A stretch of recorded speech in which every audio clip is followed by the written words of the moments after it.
come outside. Come on outside. Come on. Come on outside. No? Still want to be out in the sun today, huh? All right.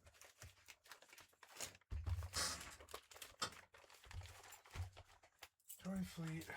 No.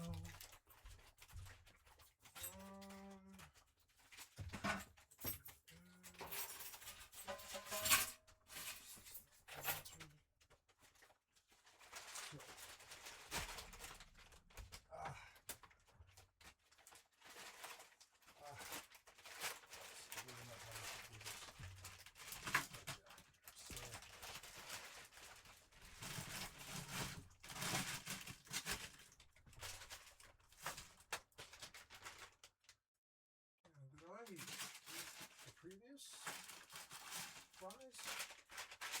Here's not.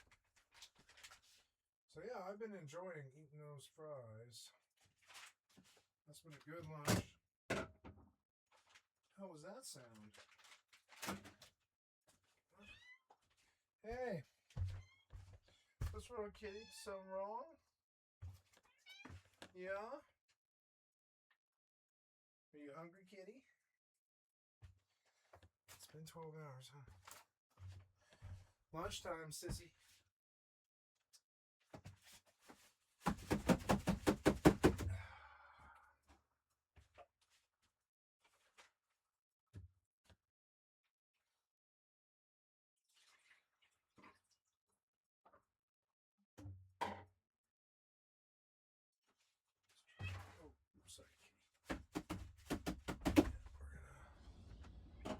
We're gonna feed you lunch. We are indeed going to feed you.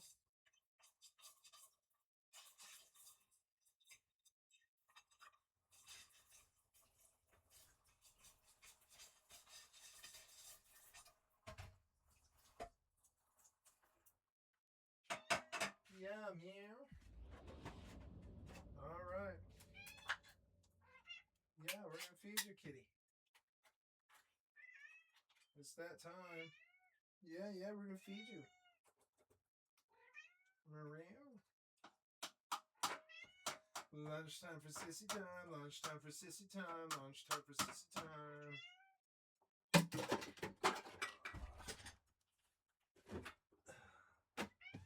Okay, you ready? I think you are.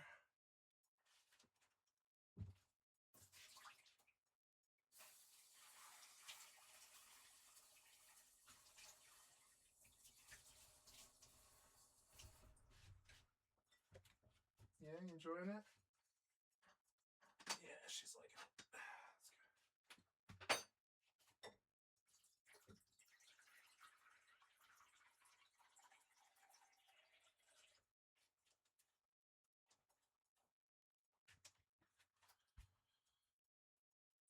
Oh, there we go. Now, the water bottle. It could sit in the sun for a time. This water. It's probably not too good anymore.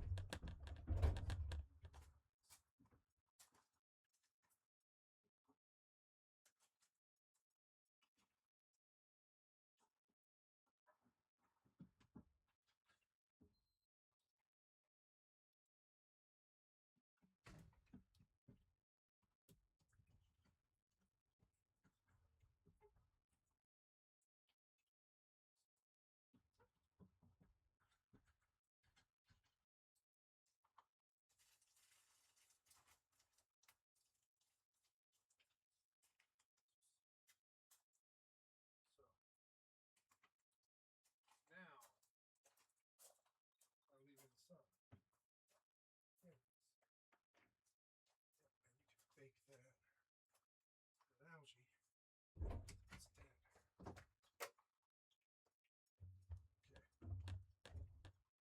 Good? Yeah, good. Roasted corn is fucking good. So, I am giving her some dry food.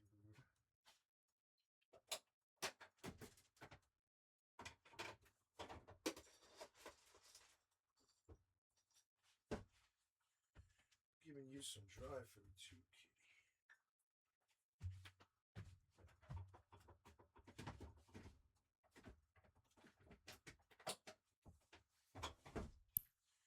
Okay. So now I make my lunch.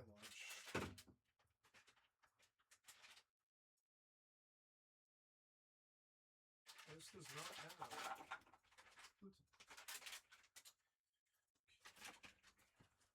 fries, corn. I want a few more potato fries. Crack open another package.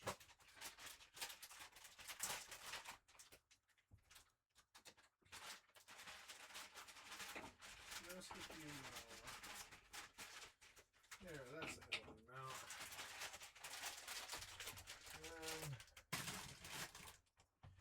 And do some roast corn.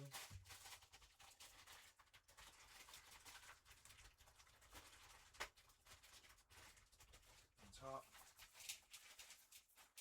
That should probably be enough, but a little bit more. Some roast corn. All the rest of that stuff. I'm going to dash some salt and some olive oil in this. Put some olive oil in it. And a little bit of salt. That was a lot of salt.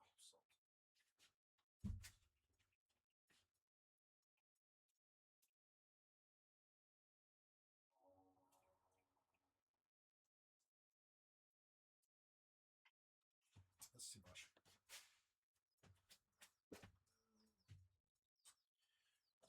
Stir all this.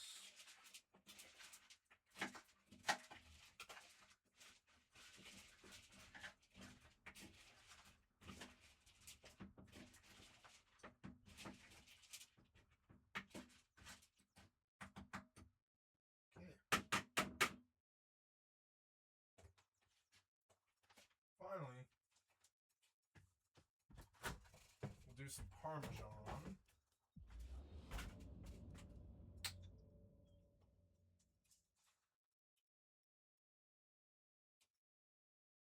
To the oil. And we are set to cook.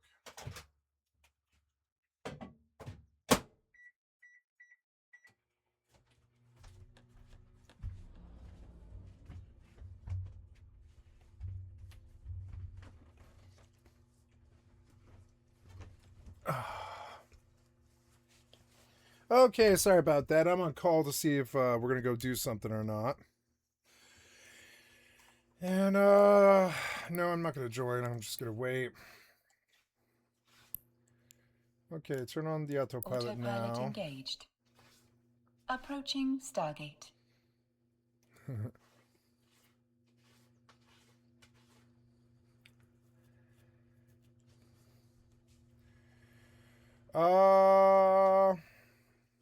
Yeah.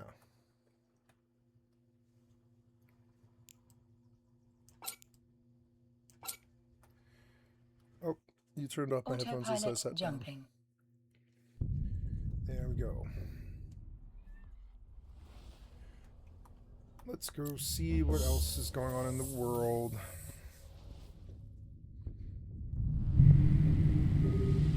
Warping to Stargate. Warp drive active.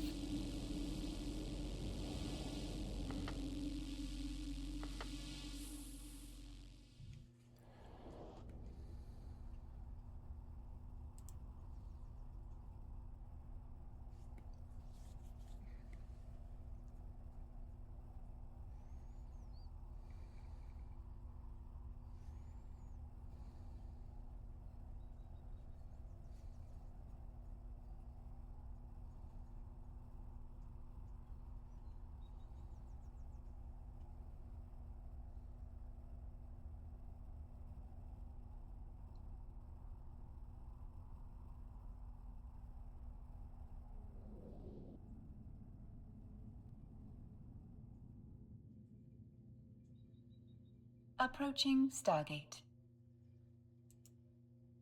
if Bethesda are not aware of this. So I'm putting this video out there to obviously to highlight the issue. Hopefully Bethesda are going to be aware of it. I'm assuming they are, but at the same time, the more noise that's made about it, the better. So I initially was informed about this specific issue with the pointer handle limit probably a couple of weeks ago. And then Tennessee, I think, reached out to me and was one of the first people to mention it to me. Warping to Stargate. Warp drive active.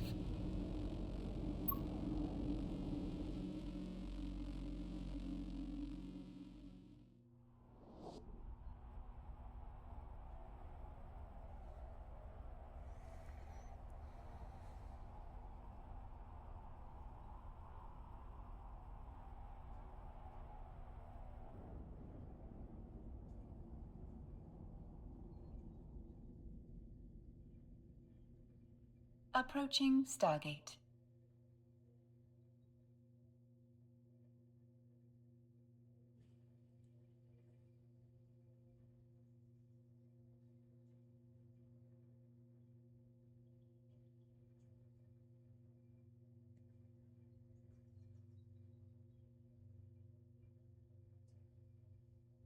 Autopilot jumping.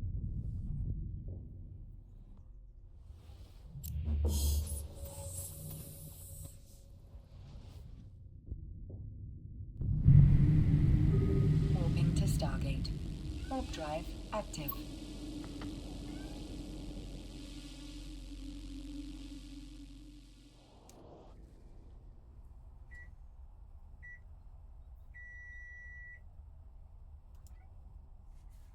Hi, kitty. I'm gonna eat lunch. I don't want you on me right now.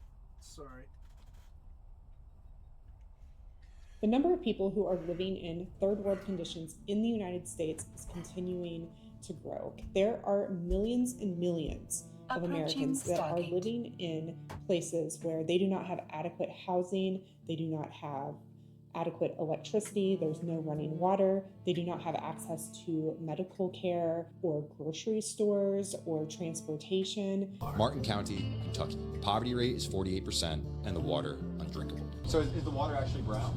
Yeah. I won't drink it. I definitely drink it, but they said it causes cancer. So you're saying like you won't drink the tap water? No. No, I won't drink it. It's been going on for 5 years, I'd say. Long time. And the water's like brown when it comes out of the sink or what? Yeah, when you turn it on, yeah. I got the lights and water cut off. How do you get water? Got a spring hole about half a mile where you bring it in the jug.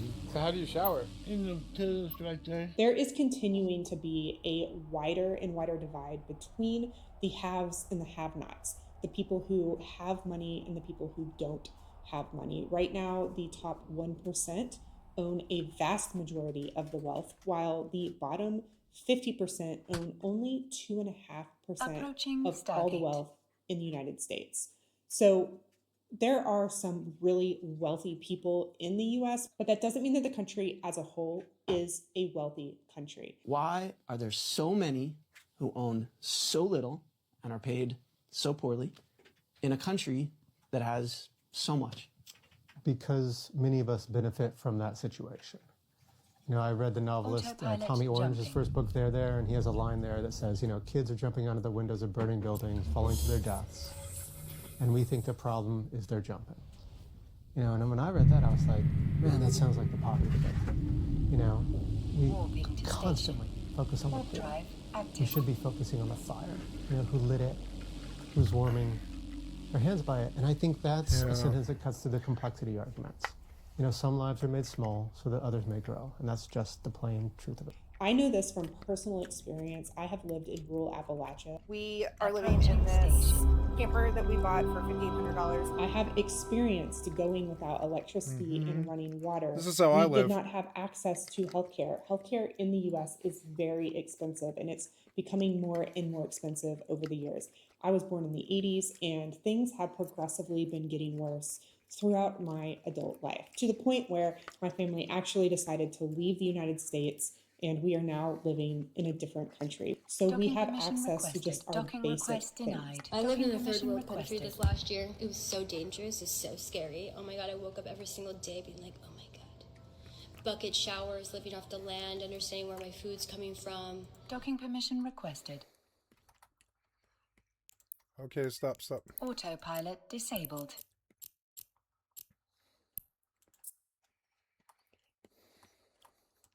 Understanding the way of life. No, babes. America is a third world country. America is a third world country. I've been back for 3 months. And my body is so inflamed. Anytime I walk into a grocery store, I don't even know what to pick because I know it's all toxic. Any interaction I have, I'm like, oh my God, you just want something from me. The only thing that's beneficial about America is the opportunities here. You have more opportunities here, but you have to give your soul for those opportunities. You don't experience life or balance, no. You have to give your soul to even experience a taste of those opportunities. Even if you live in the United States and you have never experienced a community that doesn't have access to these things, Americans have not traveled, even within their country, very much. They are very untraveled people. And so just because you haven't experienced this doesn't mean that it's not true. There are absolutely people who live in the United States who are living in, trailers that are falling apart because they cannot afford anything else. I did a video recently on the ultra-processed foods in the United States and how much additives and chemicals and just unhealthy ingredients that these big companies are adding to our food. And a lot of people push back and say, well, just don't eat that stuff. I don't think that people understand that there are places in the United States, they are called food deserts. So there's no grocery store within an hour drive from these people's homes. So they would have to drive over an hour to get to a grocery store. And so there's usually little convenience stores, maybe like a Dollar General, a gas station in these communities where they're having to source all of their food, except for, some of the food that they might grow in their yard or, some supplemental stuff. But they're getting the vast majority of their food from, these dollar marts. And what do they have there? Like chips and soda and canned food, just not very healthy options. Certainly like no produce. Everything is shelf stable. Poverty is expensive. And that's something else that I don't know how to explain to you if you haven't seen it or lived it firsthand. And also when you're talking about Appalachian poverty, it's also the fact that you almost can't escape it. If you're born into that, there's almost no way out. You're just stuck in the mountains. That's your reality. That's your life. And when we're talking about this subject, you also have to realize that, yeah, a lot of other areas do experience poverty, but they also have resources that the Appalachian Mountains typically do not have. Almost nowhere except for big cities like Lexington or Charleston or Huntington do you have any type of public transportation. Taxis, Uber, buses, nothing. There is no public transportation in like 90% of Appalachia. You're 30 to 45 minutes away from a hospital. There are not food banks. They do pantries every now and then at churches, but it's mostly just boxes of like beans and rice. There's not food banks that you can walk into and like choose what you want like in other places, or even good resources that can give you like dairy or meat or canned food that's not like garbanzo beans. Mostly what we get in our food pantries are things that people clear out of their pantries and they don't want and they don't eat, so they give it to other people. There also are really no homeless shelters. If you go to the bigger cities, like I mentioned, Charleston, Lexington, Louisville, things like, yeah, there's homeless shelters there, but in the smaller communities, in the smaller towns, smaller areas, there's simply not a thing. The homeless community can't even get food stamps because they require you to have an address to send the letters and stuff to for you to get food stamps. And if you don't have a shelter, if you don't have an address to use, then you just get no help. If you're unlucky enough to be born into circumstances that are completely beyond your control, then you're probably going to live like that for the rest of your life unless you really fight to get out of it. Let's face it, you have to have some sort of money saved up to move out of state. If you're working paycheck to paycheck, barely scraping by or not scraping by at all, then you're not going to have the money that you need to move. So you literally become stuck in the mountains, and that's what you become accustomed to, and that's what you become used to. I was born into extreme poverty. And the only way that I was able to get out is because my dad lived in another state. So we moved here, and now my kids will not have the same lifestyle I had growing up. And also, another thing people don't realize, you don't know you are in extreme poverty when you're in extreme poverty. This is a conversation I had yesterday. You don't realize when you're growing up poor that that's not normal. I grew up so poor that we couldn't afford to buy a 50-cent bottle of shampoo or conditioner or body wash or anything. I didn't realize that wasn't normal. Not everybody struggled like that because that's what I was used to. And I've sat back many times and been like, I'm so thankful that like my kids don't know that reality, and they won't know that reality. But it is a fight, like a fight for survival to get out of that situation. It's a lot harder to survive in those areas than people truly give the citizens credit for. Yeah, the hollows, they don't have cops in the hollows, so if you cross someone, they can just fucking shoot your ass dead. And if the hollow doesn't want to report you to the state police, you're fine, basically. You can probably kill a hobo there, and if the hobo is somebody that the hollow doesn't like, nobody says shit. Because it's basically lawless mountain towns that are an hour away from any cop. They have no... So by the time a cop responds, whoever did the crime is an hour gone. You know, an hour gone. access to healthcare whatsoever. There's a lot of... Yeah, the Appalachian Hollows are really fascinating thing. I need to maybe deep dive that further. Because, yeah, I watched a video about it. It was like... The bums up there, they're all alcoholics and stuff, but everybody's alcoholics, everybody's on pills, nobody works, and there's no jobs anyways. There's a food desert, like she said, where you can't get enough food to actually like stay like healthy. So you're just sort of zombie walking around all the time. And you have to walk everywhere because there's no cars. If you do have cars, they're probably stolen, fucked up, or whatever. There's drug dealers everywhere, but they have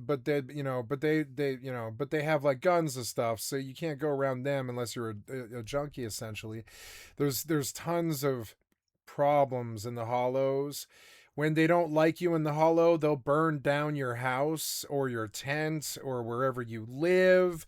They don't care. Fires are really common, kind of like in the homeless encampments and stuff. Fires happen a lot in Appalachian Hollows because there's no cops around. So if there's some, vigilante justice that you want to enact upon someone who rapes your wife or hurts your kid or does something, steals some money from you or fucks you over or steals your car or something, yeah, you can just go probably burn them inside their house. Like nobody's going to do anything probably. Someone might miss that person and they might get reported. That might get reported to the state police if the people like that person who got murdered enough to go out of their way and, remember, travel 2 hours down from the mountain or make a phone call on a non-existent phone with non-existent service unless you've got a landline. And if you're not in the town, you don't have a landline. So maybe you've got satellite internet. But if you have satellite internet, the other people in the hollow will rob you. So it is this bone-crushing, grinding poverty that is affecting Americans. It's not all of America at all, but it is rural, and it is common, and it's not good. And the grinding poverty, I came up in it, I didn't come up in it, but by the time I was, I want to say 19 in Denver, the rent went from $275 to $875 in a year. It was like 3 years, something like that. It was like 3 years, but it was like, what the fuck? We were paying like, oh, I'll pay $275 on a bedroom and a 3-bedroom. And yeah, the rent's $900, but it's a 3-bedroom. Then it went to $900 a room. And overnight we were like, we can't work. We all make $700, a paycheck, maybe $1,400 a month. That's that rent, I can't pay $1,000 for rent and then try to live off $400 for the entire month. That's like $3 a day. and you've got a cigarette habit, which is at least $7 a day. So that right there, after cigarettes and rent, there is absolutely no money left in that reality. And we all foundered. Everybody I knew fucking foundered in the streets. We were sleeping on each other's couches. We were all couch servers, and you would never mock anybody about it, because soon enough, maybe in a year, or maybe you get evicted or something bad happens, you have a bad relationship or something, or a drug addiction, you might be on the couch. And so nobody made fun of couch surfing, and everybody couch surfed, and nobody minded it, because it was like grinding poverty was killing our goddamn generation. The rent, the cigarettes were $7. The fucking gas went from, $2.05 to like $4.10. It just went double to what it was, what it is right now. It's just the same. I remember when it went to $2.50 from $1.50, it was a really big deal in our country. And so I've lived that grinding poverty, and I forgot that other people have it nicer. Like when I got here, my mother, she was like, we're throwing away all of your clothes. You've had them for 10 years. They're worthless clothes. They don't look good on you. And I was like, I can't afford to do that. I can't afford to do that. I can't even afford toothpaste. What the fuck are you talking about? I can't throw my clothes away. We can't buy new clothes. And she was like, we have a budget. You are receiving money from disability. We're going to set aside $200 out of your budget, and we're going to buy clothes. And I was like, I haven't bought clothes from anywhere but the Goodwill in, I don't know, 10 years. And she was like, you're not buying from the Goodwill. You have to make a good impression on these people when you move here. You have to make a good impression on your stepfather and his brother. You have to and his family. You can't, you might meet a girl you don't know. You can't be running around these terrible clothes that you buy secondhand from the thrift store. And so I was like, okay, fine, buy the shirts, buy the pants. So she spends about $220, and I'm still wearing these shirts and pants that we bought 4 years ago. But now it's time again to buy new clothes, and it's not because I have money now. It's because she's right. I make impressions with certain people out here in the boondocks. You have to dress well. If you dress like a punk skater from downtown West Denver who's high on drugs all the time, that will leave a bad impression with the people around here. And they won't like dealing with you. And that's not too good. You'll get profiled by the cops and all this other stuff. And so, so we spent money that I didn't want to spend. When I got here, she was like, you have some stuff, not very much. She was like, not very much, but she was like, a bunch of this stuff you just will never need ever again. She's like, I'm telling you, all these cords, you're not going to need them. She was like, a bunch of the stuff that you have, you don't need. And I was like, but that's the only thing I own. I've lost everything I've owned like 7 times, so I just hold on to whatever I have left. And she's like, nope, you don't need to do that. And I was like, I don't have anything. I could carry it all on my back. And she was like, it's still clutter. None of this stuff is worth anything. And I was like, yeah, I just keep it because I'm poor. It's the only thing I have in terms of resources. I used to keep every cord I ever used. She was like, you don't need all of this crap. She was like, is any of it connected to any devices that you currently own? And I was like, no, it's for the bad future. Like I told her, I was like, I live my life waiting for the rain. Essentially, it's like, or I'm sorry, what's the cliche saying? It's like, so I live my life saving away for a rainy day because it's always rainy. So I keep every cord I ever kept and every piece of clothing I ever kept. I'm not a hoarder at all. I don't own anything. I honestly can carry everything I own on my back and stuff. But except for my computer. And other than that, like, I'm not a possession person, but I did experience the grinding poverty from the age of, I think I was 13. We lived in Omaha, Nebraska with 50 cats in a garage, and she had to let the cats go because we couldn't afford to feed them anymore. She petted them out. My mother. And we lived in the garage, and we would go to the store. We would spend $3 on dollar microwave meals, and we would split them, and we would dress them up with like mayo and ketchup from my grandparents' like fridge and stuff. And it was a hard time. And my mother was depressed. She had her second marriage fall apart. My father abandoned us, and I never did ever see him again. I was getting in trouble and skipping the 8th grade so much that I failed the 8th grade, which made her furious. I ran away from home when I was 14. I was just like, this grinding poverty, the only way you can get out of it is just to steal a car, drive to California, and go to Hollywood and try to be a superstar. And that's what I was like, superstar. There was a movie called Superstar that was just like, that had just come out. And I was like, I want to be superstar out there in LA like that, and let my personality ride. And I don't care if it means that I'm a bank robber or a car thief or whatever it does, whatever it is. I didn't care what it was. I was just like, well, there's no opportunities in the grinding ghettos of Omaha, Nebraska. There's no opportunities. If I stay here, my life will be miserable all of my life. Just like what she's saying. So I stole the minivan. And I drove for California, but we had to sell the Nintendo 64 that I had for the $400 gas money to drive to California.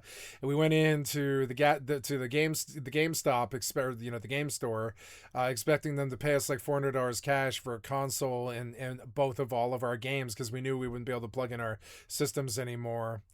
And they offered us like $120, but then they were like, is your name blah blah? And I was like, nope, I'm Jackson McBriggs, which is the name I came up with before I went into the GameStop. So if he asked me what my name was. And he was like, so your mother's looking for you, and she's alerted the police that you're here, and they're going to chase you on the streets. So I'm here to beg you to just stay here, because if you run, the cops are going to pull you over in a high-speed chase. They're on their way here. You're not going to get away. And I was like, really? And he was like, yes, your mother and the cops are coming here now. And I'm sorry about that, but she knew where you would come, and she called me and warned me that you were coming, and begged me to call and tell her that you were here. So I delayed you while I told you I was buying the N64, and I went in the back, and I called your mother and the cops and told them that you were here. And I was like, okay, no problem. I understand that you're just trying to do the right thing. And he was like, yeah, you and your friend, you're too young to run away. Something really bad will happen to you. And he told me something. He was like, your life is gonna be bad here. He knew just as I did that the grinding poverty and rural Omaha, Nebraska is fucking terrible. He was like, you should stay here though, because if you go anywhere else, you'll just probably die at this age. If you go anywhere at the age of 14, somebody will just kidnap you. That's what he said. He was not wrong. And he was like, the smart play is to just go outside and wait for your mom.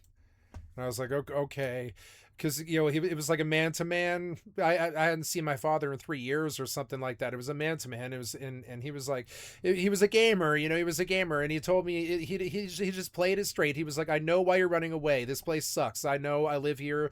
I don't make enough money. I'm dying too. And he was like, I understand the instinct to run away, but you can't run away at this age. You'll just be taken advantage of or kidnapped, or you'll end up a drug addict or dead.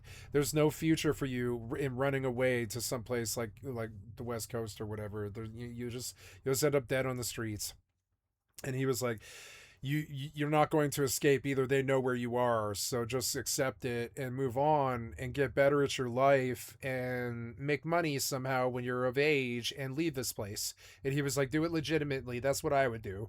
And I was like, okay, I'm taking the lesson. I was crying. I was like, I'm sorry to put you through this. And he was like, it's okay. I understand why you're doing this. I don't blame you. The people that have major. So I went out to the minivan. I told my friend Steve, the cops are on the way. Jig is up. I'm not driving this minivan away because I don't know how to drive. I'm 14. I stole the minivan, and I'd never driven a car before. And I drove it to the game store. Kind of like the Barefoot Bandit. I had never been in a car before. So I just hopped in a minivan. I drove it down the one-way street to the fucking to the grocery store. I tried to stop at the stoplight. I barely did.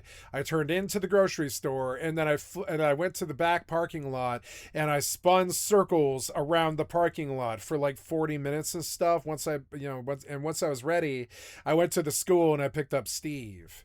He skipped out of class, and I picked up Steve, and he got his backpack, and we were ready to like leave just forever, And I feel so bad about that. He got in trouble with his parents, and his dad beat his fucking ass, and he didn't ever speak to me ever again. I led him astray. He was the crazy one too of the two. Well, I'm the crazy one, but back then he was crazier than me because his dad was beating his ass every day. And so he just wanted to leave. That's why I took him with me. I was like, oh, we're Beavis and Butthead. I got brown hair. You got blonde hair. We sit here at the fucking, like at the tables at lunch in the 8th grade, and we're fucking miserable. And all we know is Beavis and Butthead and MTV. And the girls don't like us because we're covered in pimples, and you're too skinny and I'm too fat. And like all this stuff, and it's just, this place is miserable. You can see that everybody's turning into druggies and criminals. There's no future here. I don't think I'm going to continue to be able to play video games the way I want to. There's not enough money. I'm like, I really would like to start stealing video games from stores now if I have to, and just figuring out some money to pay for an apartment somewhere or something. And he was like, yeah, I don't really want to stay at home anymore. My dad's been beating my ass for like a year, and I just want to leave. And he was like, my sister and my mom don't care. And I was like, yeah, okay. Well, I told him, I was like, I'm going to steal the minivan and leave. And I'm sorry, buddy. I'm just telling you that I'm leaving. And he was like, you should take me with you. And I was like, okay, he was like, yeah, my dad's been beating my ass for like a year, and I really just don't want to live in my house anymore. And it's affecting my school and my life and my family. And he was just like, I'll come with you. Get me out of this situation. I'd way rather deal with California as some place that I don't know than the place that I do know. And that's what he said to me, I'll never forget it. And I was like, okay. So, yeah, and I was like, really, you want to come with me? I would way rather have another person. It's scary as fuck being 14 trying to drive a minivan across the country. I'm going to get pulled over by some cops, and it would be better if it was 2 people maybe. And he was like, yeah. Okay, so, and he was like, pick me up from school. I can't come in the morning. You'll have to pick me up from school. So I was like, oh, okay. And then I just stole the minivan. I went down to the Kroger parking lot. I spun circles around the parking lot. I stole, there was another minivan there, the same exact color. So I stole their license plates. I took a screwdriver and I went on foot. I parked the minivan in the back because I was worried about cops and catching, a Grand Theft Auto. And I took a screwdriver and I removed the plates from a minivan the same color that was in the Kroger parking lot while they were inside. And I gave them our plates. I gave him our plates, which was funny. Later, my mom had to pay like $200 because of that. She had to go get new plates, which was so dumb. And they were like, "Why is your plates wrong?" And I was like, "Yeah, I stole some plates from the King Soopers parking lot or whatever it was back then, Kroger's, I think it is." And so, or Baker's, I think it was Baker's. I'm sorry, it was the Baker's parking lot. I think it's called Baker's. Yeah, it's called Baker's. And yeah, I was in the Baker's parking lot. I stole the plates, and then I drove and picked up my friend at the fucking school. And I don't know, it was just cathartic stuff, but like I ran away from school and home because I just knew that the grinding poverty wasn't something that I could abide. It wasn't that I'm a snob or I'm a money-based person, because I'm not. It's more like when there's no opportunity, I don't thrive well. I need to know that there's some opportunity to make it. Otherwise, I just leave. Dental problems because they can't see a dentist and they've never been to a dentist in their entire life. Yeah, I couldn't see a dentist for 10 years because it costs some money. Healthcare in the United States is a pay-to-play game, and a lot of people do not have access to affordable healthcare. And so there are people that are literally dying because they cannot go to the doctor. This is not a rare thing or something that is extreme. It is something that is actually happening in the US. People do not go to the doctor to seek preventative care, and they oftentimes don't go to get treated. And even if they do go to get treated for some things, they've waited to the point of no return. So they really can't get the help that they need, and they end up dying. And that is an actual reality of stuff that is going on, whether or not we want to believe it. I know people firsthand who this has happened to. The highest growing demographic of homeless people in the United States are senior citizens. They are people who can no longer afford their home. Maybe they already own their home, but property taxes have increased so much that they cannot afford it. Maybe somebody's spouse has died and they can no longer afford to. That's what's happened to my mom after their spouse has passed away. My mom is terrified, and we bicker back and forth. We don't bicker, but we go back and forth on it for the last year since June, when my stepfather died.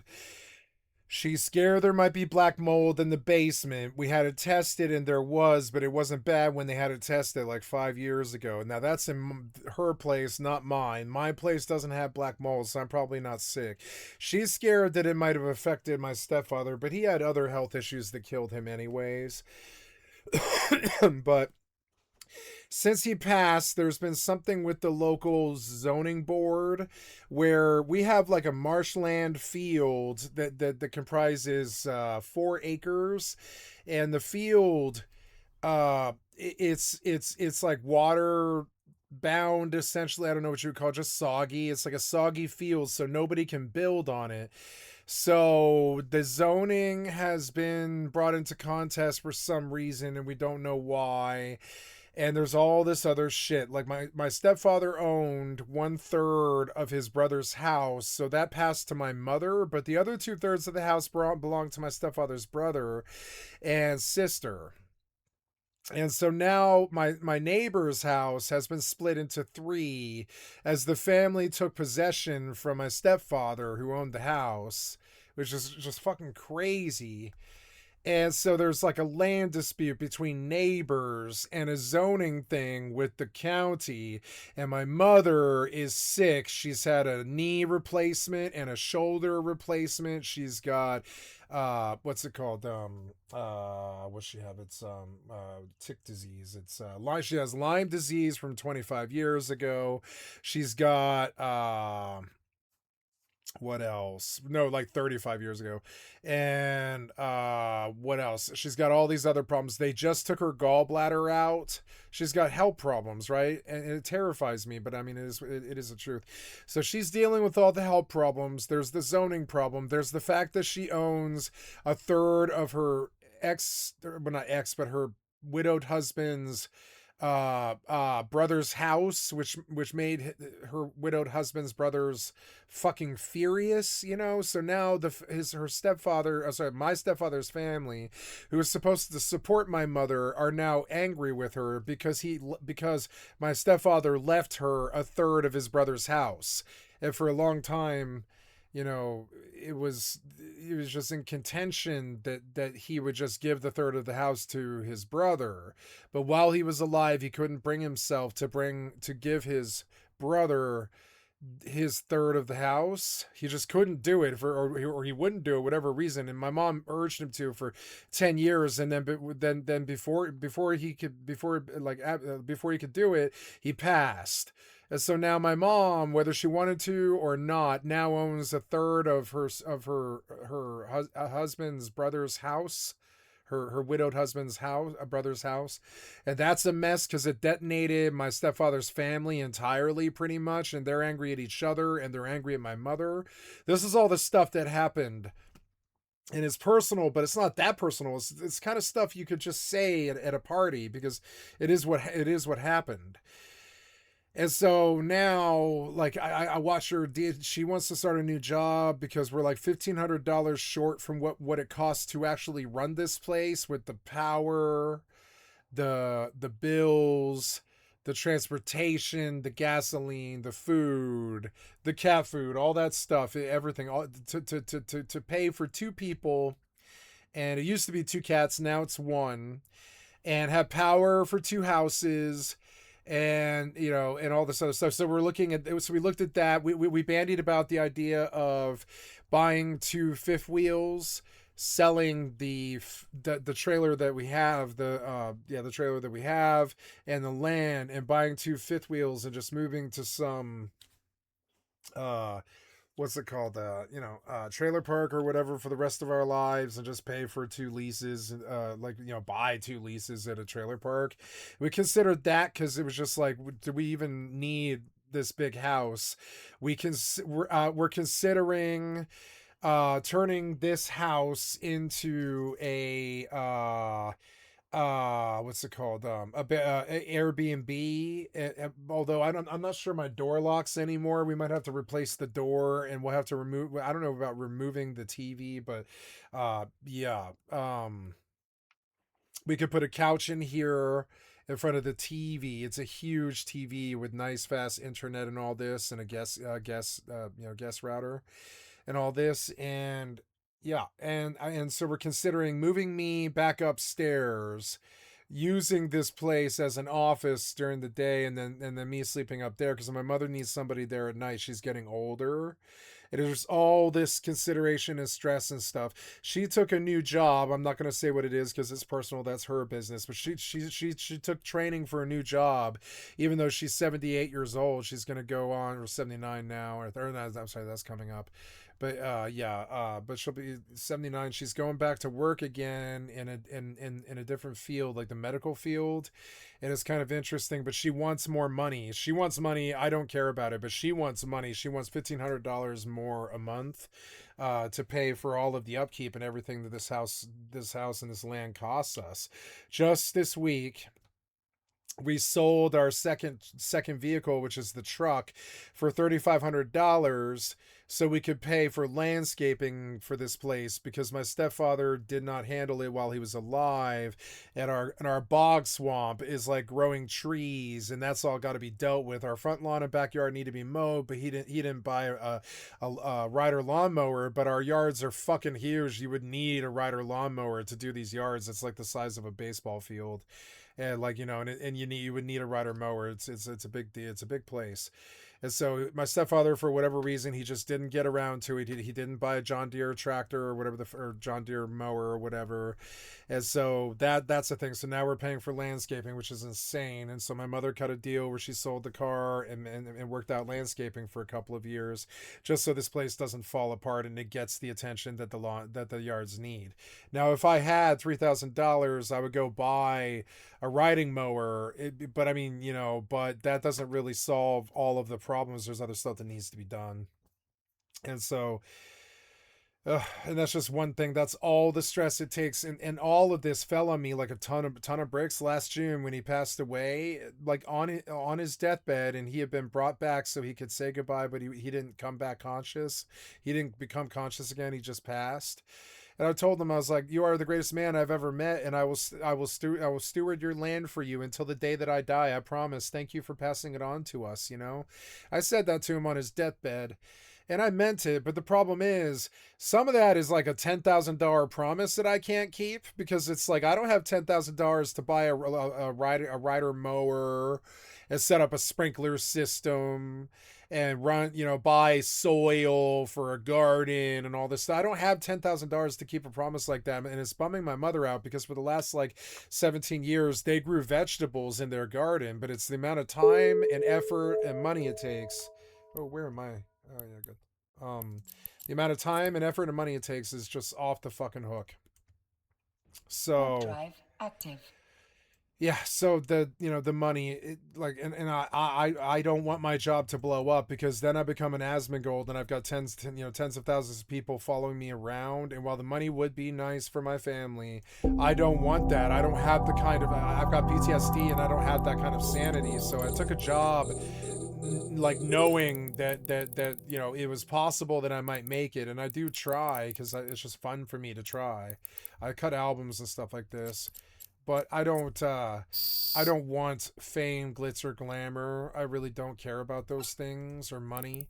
And so I don't know. And yeah. And so my job won't support this family. It's only if I want to stay under the tax bracket, I can't make more than $1,000 a year or whatever the fuck it is. It's a little bit higher than that. I think it's $3,000 a year. But if I take that kind of interest, if I start making $3,000 a year, remember that is like $300 a month. That would make my Twitch checks $900. Right now they're $125 or something like that. And so that's every 3 months. So it's it's right now I'm making maybe $450 a year or something like that. And that's a lot more honest than $3,000 a year, because with that kind of interest, you're just going to start snowballing and getting more and more interest and more donations. And then it bumps you out of the tax bracket. And then I lose my disability. If something bad happens and I can't stream anymore, like we lose our house or something like that, then what? Then I have nothing. I've got no disability, no help, nothing. I don't have a job. I'm not a streamer anymore, that kind of thing. And so we're I'm more terrified of it than my mother. She was like, you can probably take the swing, but I'm like, no, I know that it's right. I'm in the right place right now. I know it was right to turn the chat off. It was a good decision. I've kept it that way for 2 years, and I'm going to keep it that way until I'm a very old man. I don't want the interest. I don't want the money. I don't want the clout. I don't care. I don't want to be somebody's role model. I couldn't possibly be that. I've definitely been a heroin junkie and a methamphetamine tweaker in the last 10 years. I couldn't possibly be a bank, it's not a bank robber, but a drug dealer and a fucking, credit card thief and a trespasser and all these things. And I don't, I just don't think those things should be a role model. So I don't care about the money the way other streamers do. I watched a thing about Queso recently, and he doesn't care what other people think either, and he never ever leaves the house. And I get that. Some of us have a personality where it's like, I do. He didn't have a crippling fear of success, and he did use his family to reach what he got. But I don't use anybody. I guess I do use like my Rust clan for sociality, and they do go onto my stream, but I don't use anybody for anything. It's not really my vibe, so it's just like weird. So anyways, that's how I feel about this. Oh, I didn't hear anything when I targeted.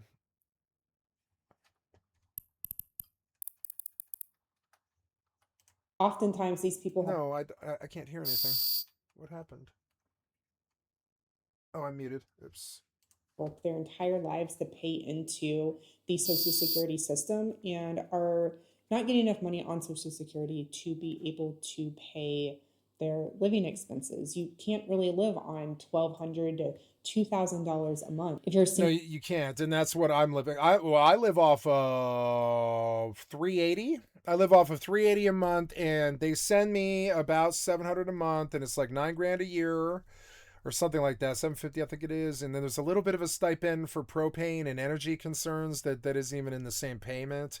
So there's like, they do send me about $1,000 a month, and that's what I live on. But I only live on like 500 of it. I get 380 for my spending money to live off for the whole month, and then I have other expenses and stuff that I pay 124, like groceries and dispensary and stuff, and that's it. I live off that 480. It's like 480 after the extra expenses and stuff, and the other money goes towards rent and propane and helping my mother and all this because she's a part of it. She's payee, and she does a lot of work to help maintain my autistic life. She does a lot of work. Like she's my help proxy by law. She's my power of attorney. She does consult lawyers when I have problems.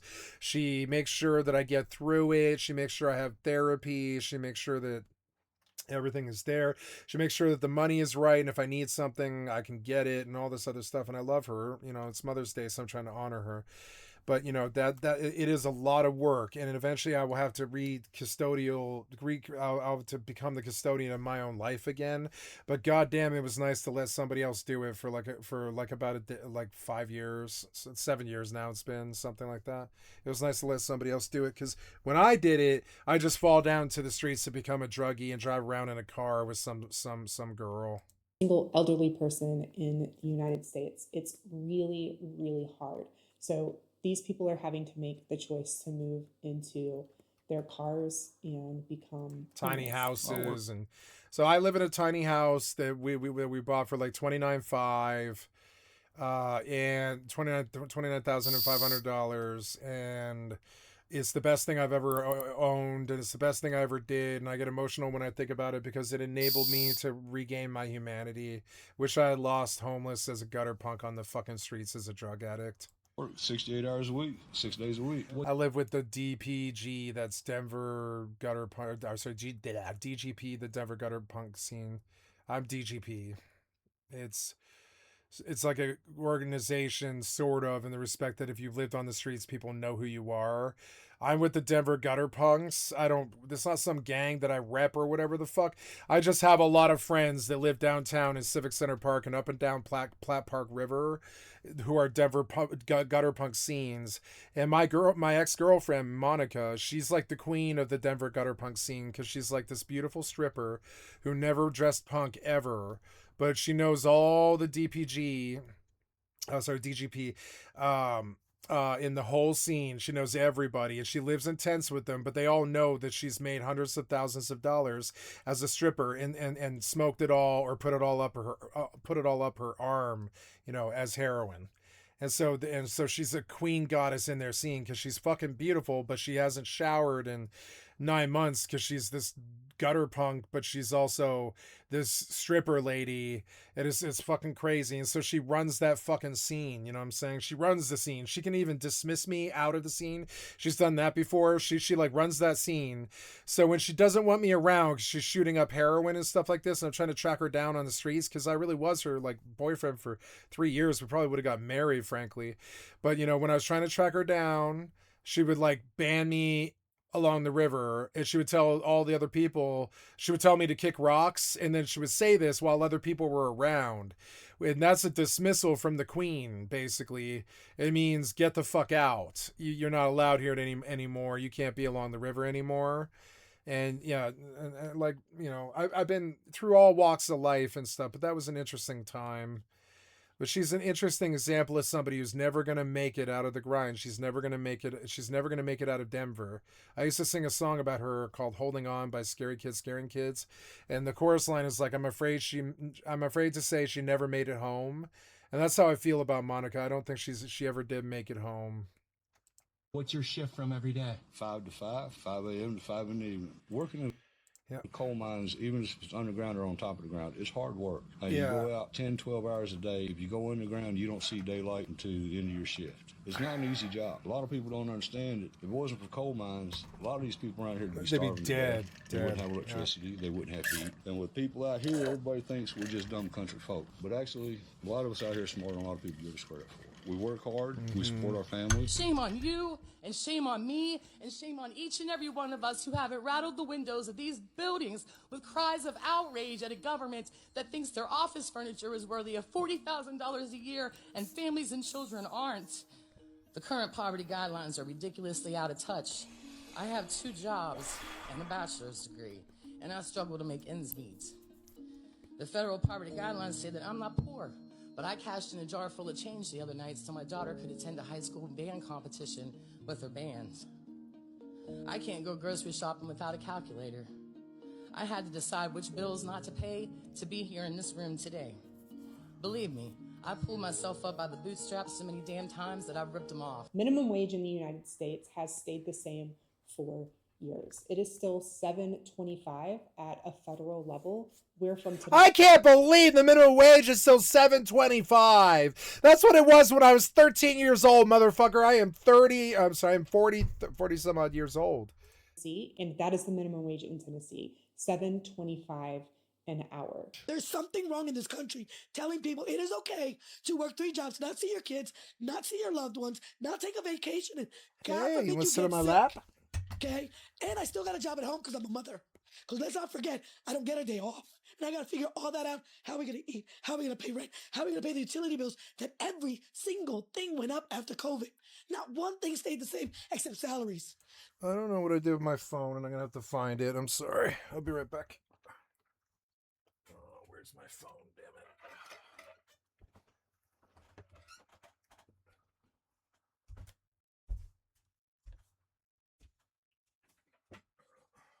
There's my keys. These things.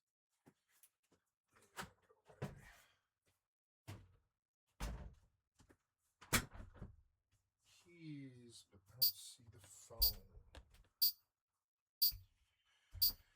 What did I do with my phone? Oh no.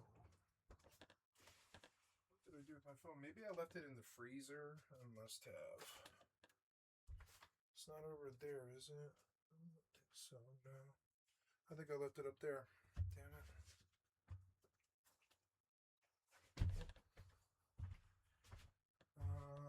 My keys. So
go outside?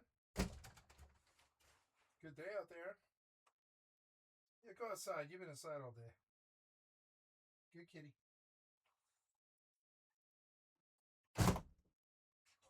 Good kitty.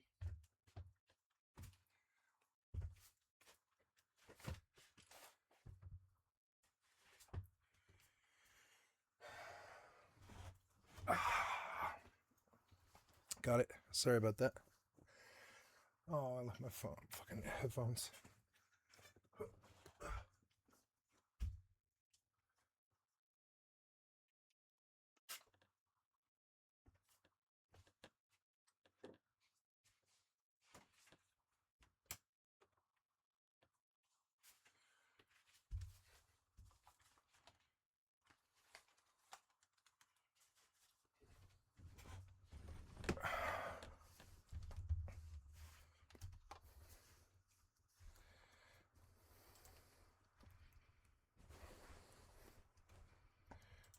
The only thing that stayed the same in this country is the minimum wage. Even though everything else went up, there is no scarcity. It is how do we pit people against each other so they're too distracted to see everything that I'm too addicted to consuming and how much profit I'm making, and more profit, how many more houses one individual can have, how many yachts can one individual have. When people can be employed full time and still not make a living wage, then that is a major problem. Most women are forced to go back to work very soon after their children are born, putting their kids into daycare and separating the family unit. There is no support for families. Childcare is incredibly expensive, and they're behind even a lot of lesser developed countries when it comes to family support and even infant and maternal mortality rates. The topic of maternity leave came up while I was having a conversation with a Polish man, and the way he reacted to finding out that the US does not have maternity leave really speaks to how far behind this country is in comparison to many Western and developing countries. He was telling me that him and his girlfriend have a 6-month-old and she's been staying at home with the baby since it was born, which prompted me to ask how long maternity leave in Poland is. And so he explained to me that legally in Poland, women have to take 20 weeks off of work. And if they like to go back to work earlier than that, then the rest of the maternity leave would transfer to the father. And that his girlfriend decided to take extra weeks off and her employer allowed it and has retained her job for her. So of course, naturally, he asked me what the US's maternity leave policy is. And I told him there was none. That in fact, after my mom gave birth to my 9-pound brother via C-section, she had to go back to work a week later. When I tell you guys that this man's jaw dropped, he could not believe what I was telling him. He was like, what do you mean? Like, women are in such bad shape after they have birth. How is it possible that a woman can go back to work a week later after giving birth? What happens to her baby? And I told him, well, the baby goes to daycare. A week-old baby. And again, he could not believe what I was telling him. And then he kept on going after, what do you mean a baby needs its mother the first few months especially? How is it conceivable that a baby is spending 8 hours a day with a stranger? It should be home with its mother. And then I explained to him the concept of FMLA, which a woman can use in case her company doesn't offer maternity leave, but it's unpaid. A woman with a brand new baby taking time off of work to be with her baby, and that time off is not paid. Normalized in this country, by the way. Even when I was living in Hungary, which is one of the poorest countries in the EU, Hungarian maternity leave blows the US out of the water. One of my Estonian friends has 2 kids, and she got almost 2 years off of work paid to be with her babies. When I lived in Germany, the host families that I stayed with got stipends from the government to help them with their children, rich, poor, or otherwise. My friend who lives in Canada just had a baby, and she has maternity leave, and her boyfriend has paternity leave. So they're both taking a year off together to be with their baby. Brazil has more maternity leave than the United States. And once again, Americans are going around with their low standards, thinking that this country is normal, that it's the greatest country in the world. But when people find out what's actually going on in this country, it's unfathomable for them, because this country is not actually normal. I think people would also be shocked to know that there are people in communities in areas of the US with no internet access. They are too rural for any companies to come and set up internet in certain communities because it's just not profitable. That's not something that the government does. They don't set up internet. And so certain communities don't have access to the internet, because a lot of people like to say, well, they should just educate themselves. How? What are they supposed to do? In America today, child poverty has reached record levels, with over 16 million children now affected. To us, it's just how we live. You don't get to make choices in how you live. 1 in 13 Americans is now unemployed, and many children are growing up with little hope for their future. I'm surprised by how things can change so fast. You can go from doing okay to going hungry and on the verge of being homeless again. And we're going to start with numbers 1 through 20. Food banks struggle to keep up with demand, and homeless shelters have long waiting lists, as even middle-income families sometimes lose their homes with just a few days' notice. There is an inequality of education in lower income areas. These schools are just not as high performing because in the US, funding for schools is paid for through property taxes. So in lower income areas, they get less money from the property taxes in that area to fund their school. This puts communities in a cycle of having their children grow up with a lack of education to be able to go out into the workforce, to be able to better themselves. College in the US is also incredibly expensive. In most other countries, it is very affordable or even free. But in the US, it's tens of thousands of dollars to get a degree. Most people are graduating $30,000 to $40,000 in debt, which leaves them entering their adulthood at a disadvantage compared to people in other countries. And there will always be countries that you can compare the US to that have it worse. It's not about the US being the absolute worst country in the world. It is about the US being a developed country, a country that is supposed to be a global leader. But when the majority of the citizens in the country is not having their just very basic needs met, when they don't have access to healthcare or quality education at an affordable price, or quality food, or the security of growing old without ending up homeless. It is really important to me to continue to talk about these things because I still have friends and family who are living back in the US who are struggling. We're a third world country now. I'm an expert. I've been to them. It's a little dog. World country now. I'm an expert. I've been to them. It's a little dog. You get. Come on! Whoa. I ain't got a lot. Yeah, I hate taking bath. I can't get my knees moving. Nice house. He was. Huh? What? I got a kid and I got food everywhere. That's all right. Food everywhere. My father was born in 1903. I was born in 1959. He was 56 years old. And I asked him, when he was 80 years old, I asked him. 56 years old. I said, Dad. That man has lost the tip of his nose. I says, you was born in 103. I said, you've seen from horse and buggy, to automobile, to planes, to rockets. I said, what do you think? He says, son, he said, I was a kid yesterday. You flip your fingers, that's how fast your life goes by. I'm going to ask you what the answer of this is.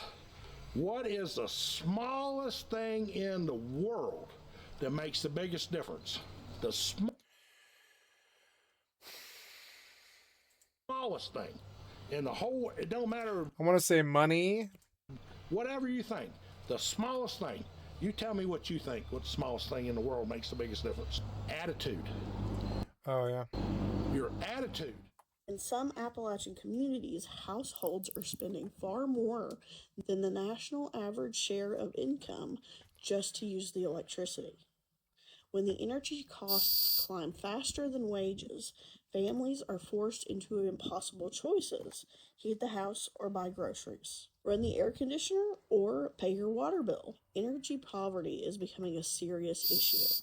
A lot of people, they're not poor, but they're trapped paying electric bills to corporations that have monopolies, making people poor or keeping people poor. Most people in Appalachia in the United States don't have a choice about their electric company. Utilities operate as legal monopolies, and that means one company controls the power lines in your area. Customers can't switch providers the way that you can with the internet or cell service.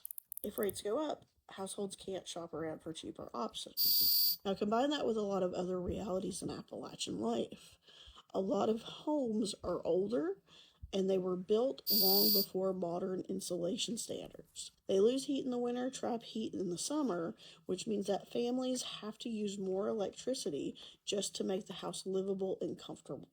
At the same time, a lot of counties in Appalachia have lower median incomes than the national average. So when electric bills spike during a cold winter or a heat wave, those bills take up a much larger proportion of the household income than they would somewhere wealthier. That is what energy poverty looks like. It's not just one high electric bill. It's a system where the cost of basic electricity keeps rising while incomes stay the same.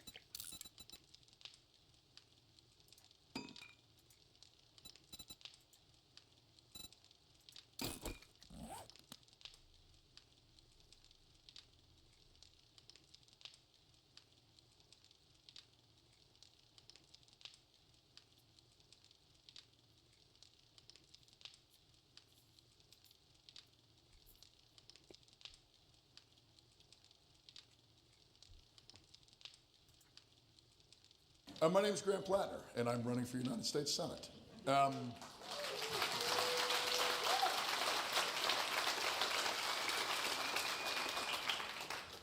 Local 1837, I like seeing it. The reason I'm doing it is I think that we need to fundamentally do politics differently in this country than the way we've done it for quite some time now.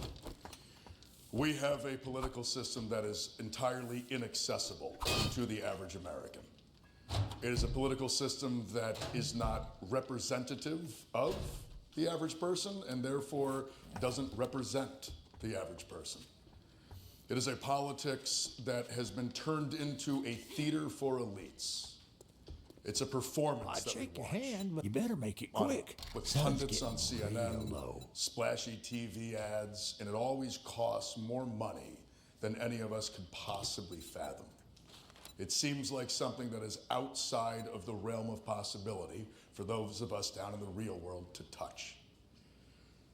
And because of that, we have a political system that in many ways has ceased being representative of us. You're not working with I think me. one of the best You're examples of working this for is me. the fact that we are now coming into over a month of a war that nobody seems to want. I just read that Donald Trump has postponed the destruction of a civilization for 2 weeks.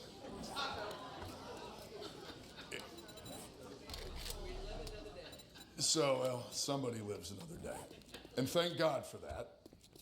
But at the exact same time, we are witnessing American military power be harnessed by quite possibly the stupidest people who have ever harnessed American military power, and that's saying a lot.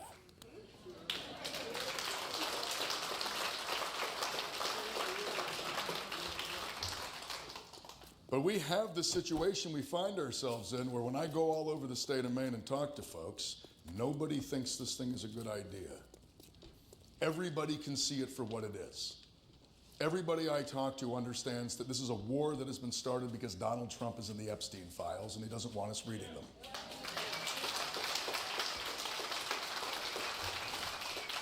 Everyone I talk to understands that this war has been started because Benjamin Netanyahu has been begging for it for 30 years and finally found a president who is stupid enough to do it. Everybody understands that this war is happening because it's good for the Saudi government and it's good for Raytheon executives. Because every time a Tomahawk missile blows up a girls' school, somebody makes an extra $1. Everybody gets this. Across the electoral spectrum. I'm talking to Republicans and Democrats and independents. I'm talking to people on the far left and people on the far right. And everybody gets this. And yet somehow we have a political establishment that can't do anything to stop it. That doesn't make any sense.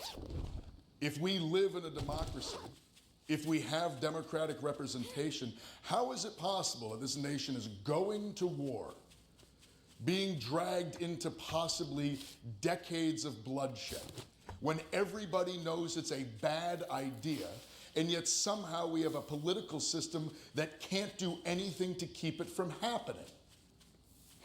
You could not come up with a better example of how we have a politics that has ceased representing the will and the interests of the American people.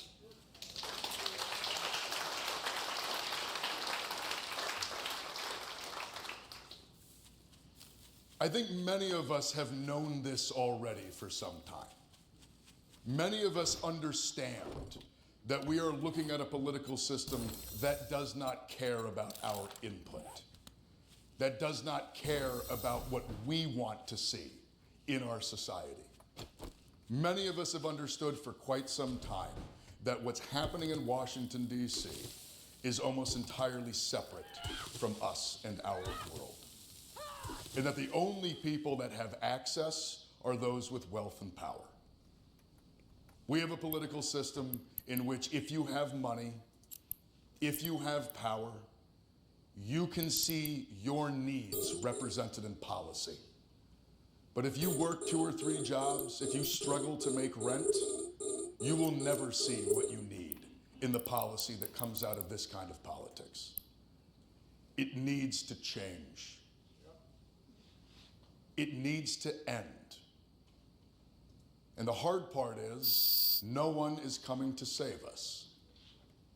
It is not going to end because those in power are going to change their minds. The people that built the system that we live in today will not be the ones to unbuild it, because they benefited from it, because they have succeeded in it, because in many ways it elevated them. It made them wealthier and more powerful. They're not going to be the ones to come and turn this ship around. We have to do it ourselves.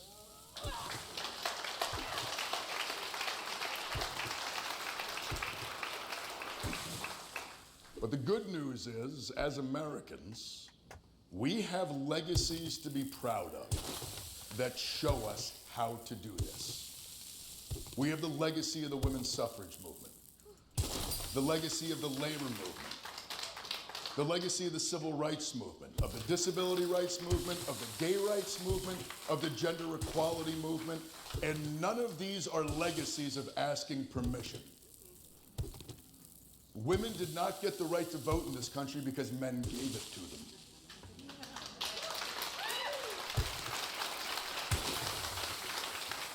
They didn't get it because someone in power had a change of heart. They got it because they organized and they fought for it for decades. We didn't get an 8-hour workday or a 40-hour work week because somebody wrote another postcard to a congressman. We got it because working people organized and fought for what they needed in the streets, in the hills, and in the halls of power. We didn't get the Civil Rights Act because LBJ woke up one day and thought it was a good idea. We got it because organizers and activists put in decades of work, putting their lives on the line, being beaten, being murdered. But when the day came, they had built enough power to push back against the institutions. That's what got us the Civil Rights Act. These are the legacies we must understand now. We are entering a moment in American history that looks far more like the 1890s, the 1930s, the 1960s than it does the last 40 years. We are entering a moment in the political narrative of this country that is going to be about power. And in this society, power derives from 2 places: organized money or organized people. And the money is organized. It always has been, and it always will be, until we organize enough people to take it back. Take it back.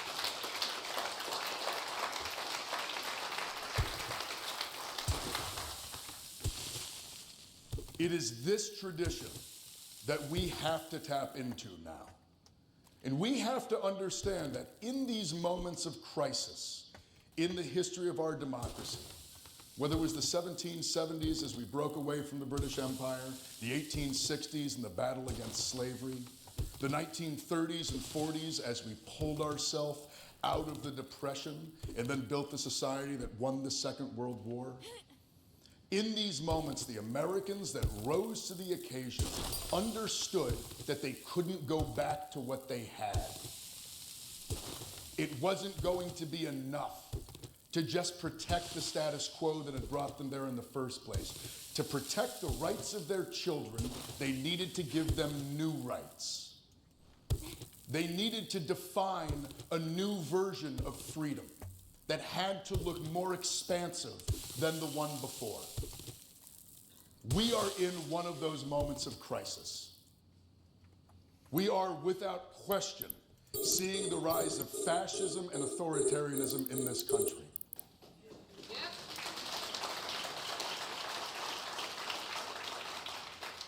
We're going to need to fight it the old-fashioned way, which is building broad-based coalitions of labor unions and community organizations, of community groups, of individuals, of political parties. It all needs to be working in tandem to fight back against the creeping fascism that is in our society today. That's the only way we're going to do it. And to do that, we need to understand that the institutions are not going to do it for us.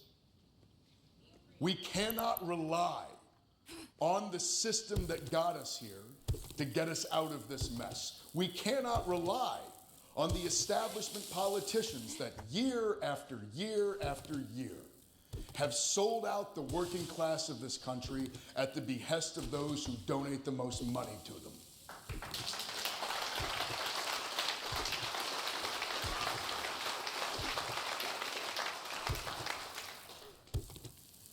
We have watched, in my lifetime, I'm 41 years old.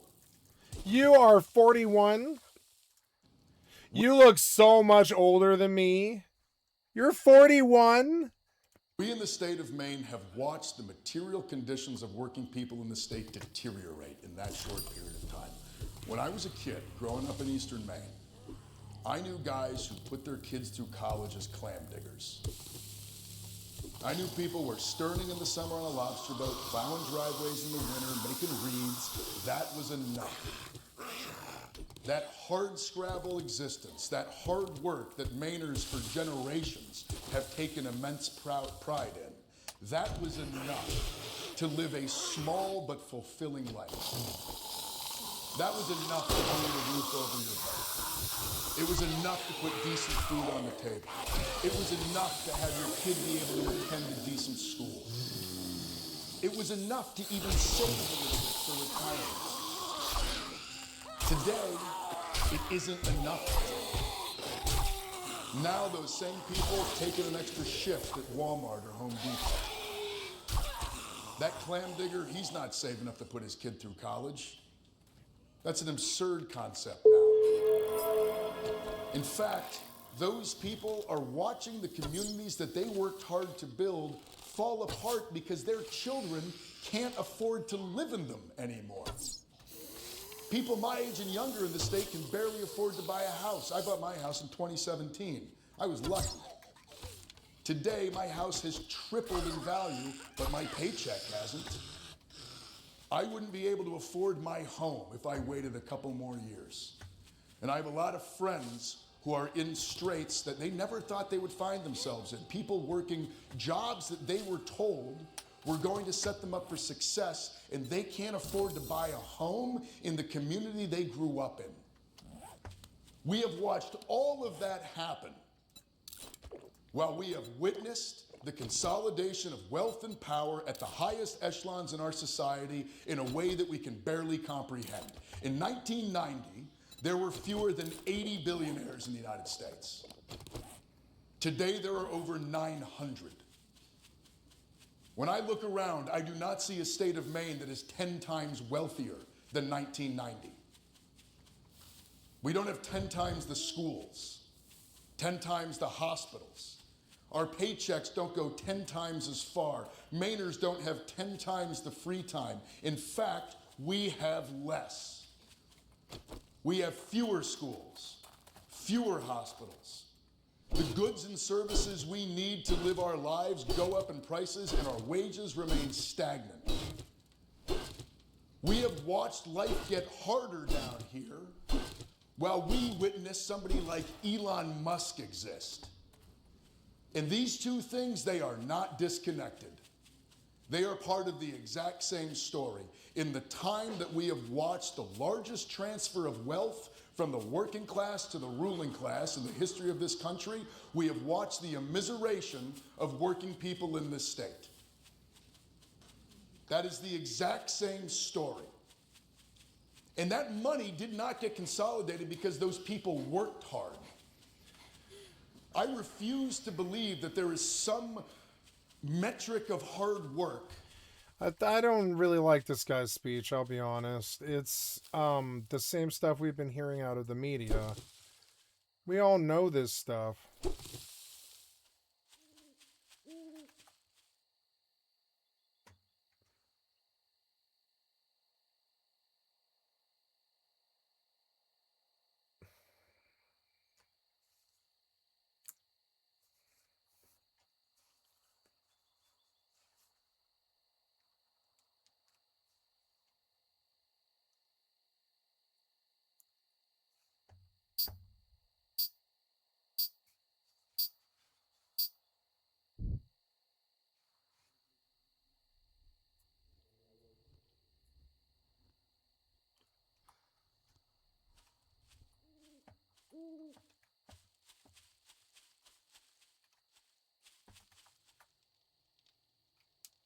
Oh, captured. Oops.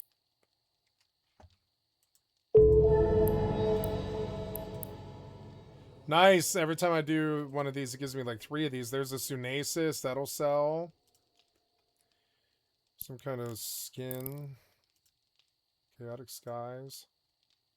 And 50,000 skill points. Not bad. That's good. Can put that on my cat alt.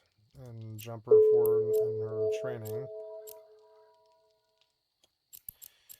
Okay. Small Navy. Advanced 2. I'm going to go to Advanced 2. Warp drive active.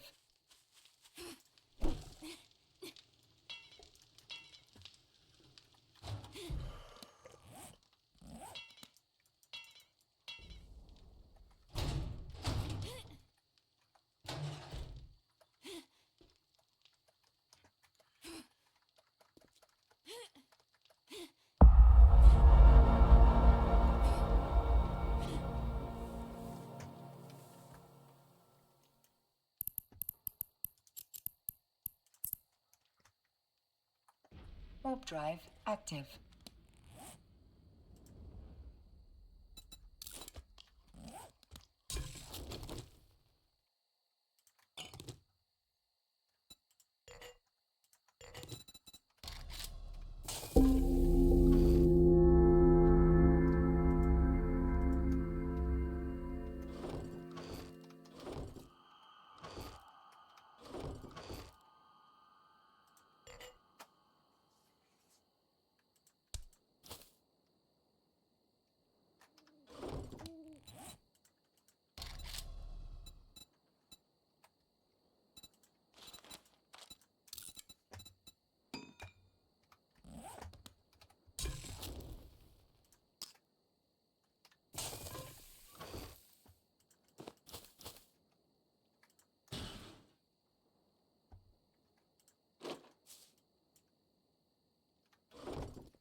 Oh, that's good.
Thought I told you to quit game. Quit game, damn it.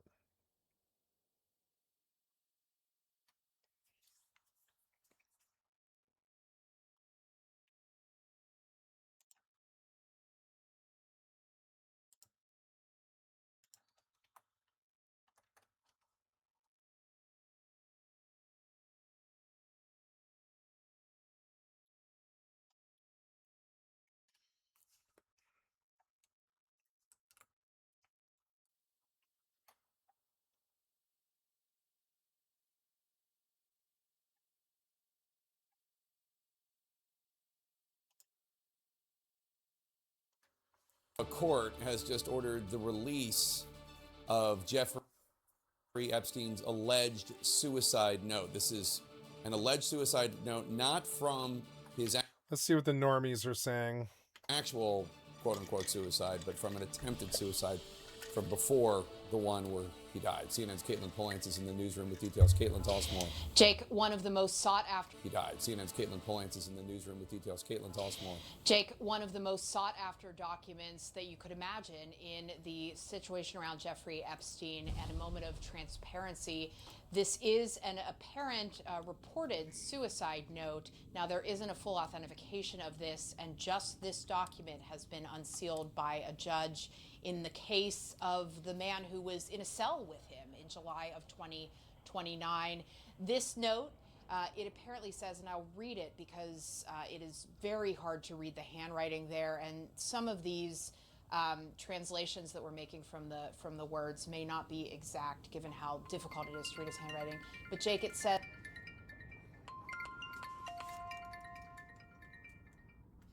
Hello? Hey.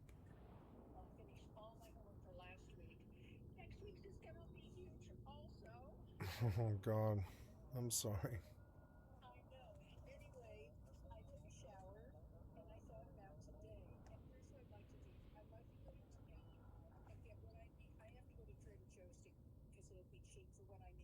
Okay. Okay.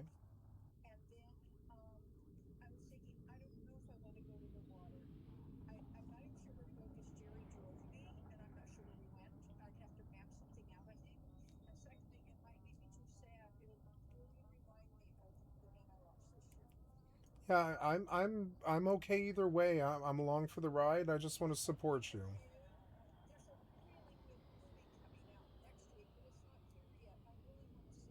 Yeah. We could go see a movie in the theater if you want. I don't know.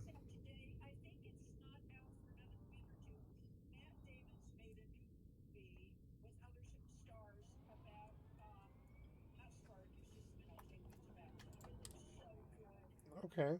Sure.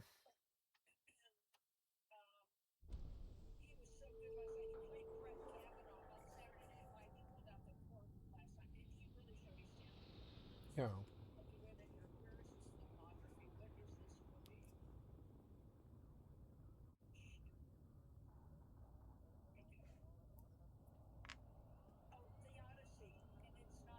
Oh, wow, that's a big it's a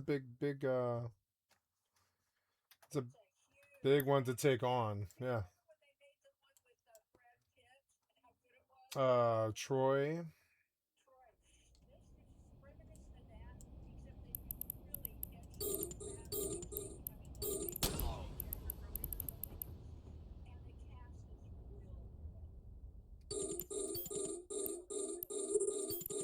Okay, well, sounds good.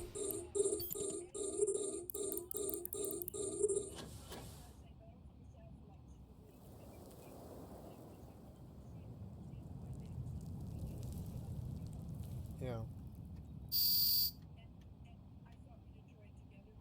Yeah, sure.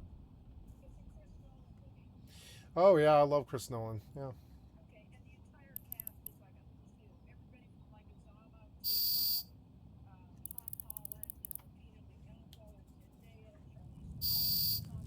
Yeah, this will be a big blockbuster, huh? Yeah.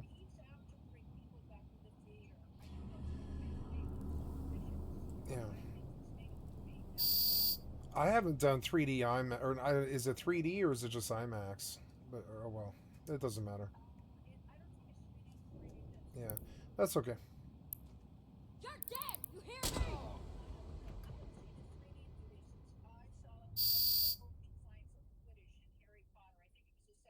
Yeah. Yeah, they do it sometimes for action films or like kids films and stuff, but they don't usually do it for like a drama. So.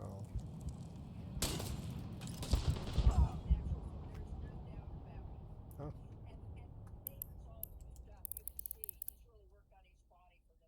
Yeah.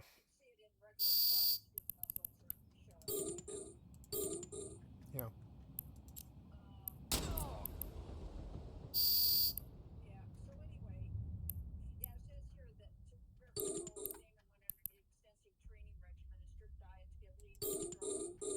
Yeah.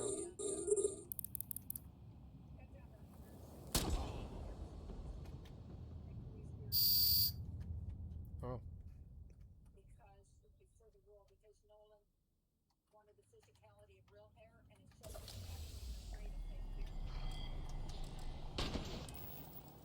Oh.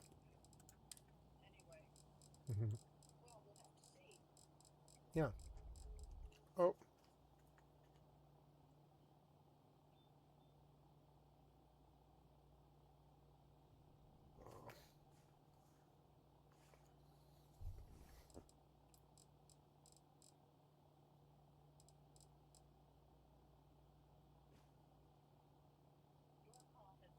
Odd.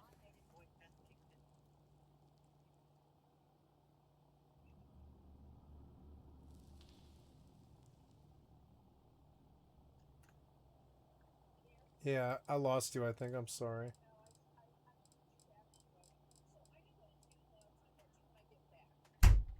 Okay. Okay.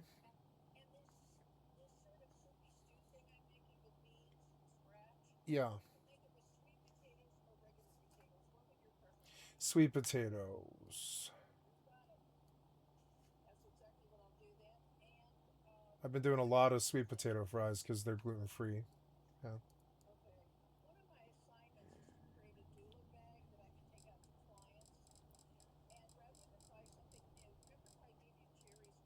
Yeah, you want that backpack back? You can have it.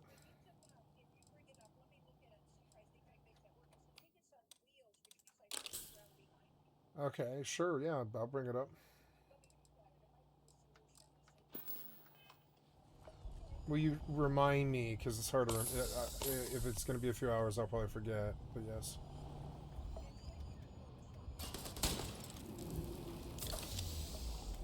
Oh, yes, I saw, but I haven't had a chance to watch. I'm sorry, I've just been streaming, so.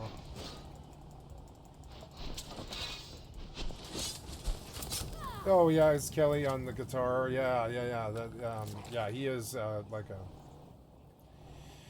Yeah, yeah. I knew because he played the music for me. He was very insistent on playing that music for me, so I gave him an open mind and I listened to it, and he sounds like Hendrix, you know. So when he played for me, it sounds like Hendrix. But okay, I love you. Bye. Yeah, well, I meant like yeah, Kelly plays guitar like Jimi Hendrix, and I don't mean yes, Oh, okay, cool. I love you too. Bye bye. Listen to Kelly. Oh God, where is this? It's a turret. Is that what it is? No, there's like dudes here, and I can't hear them because my headphones are off. Am I dead? No, but I'm slow.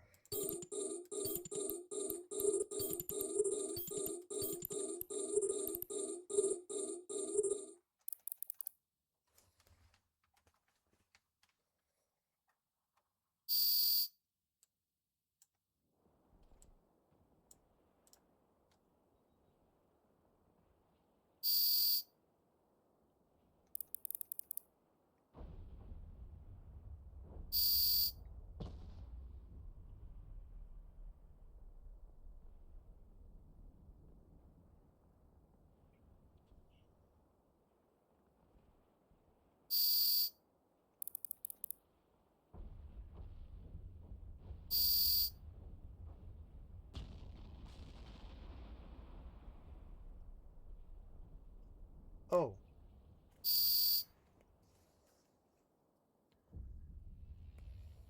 I can't drive.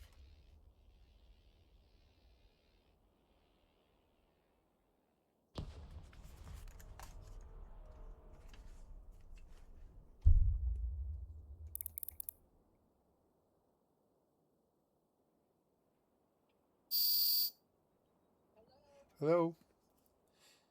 Hi. Um, I wonder. You're going to Trader Joe's, right? Will you grab me a bottle of vodka of the gods? Okay. Yeah, a bottle of vodka of the gods, and then some form of juice, some kind of chaser. I don't know, lemonade, something.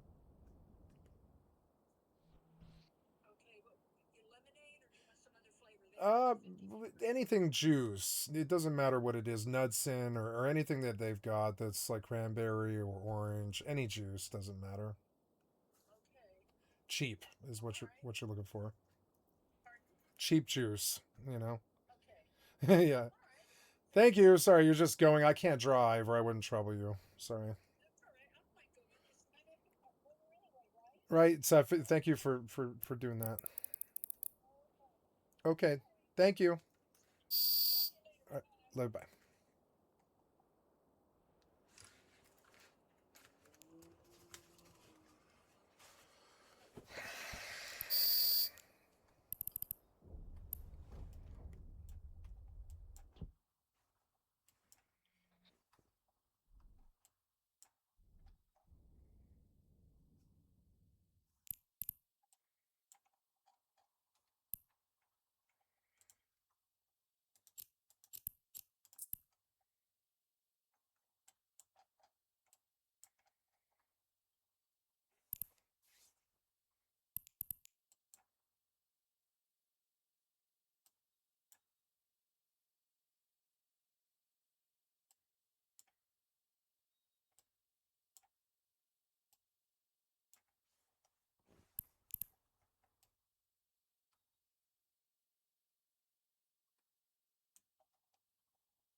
Where is he? You are so annoying. Where are you?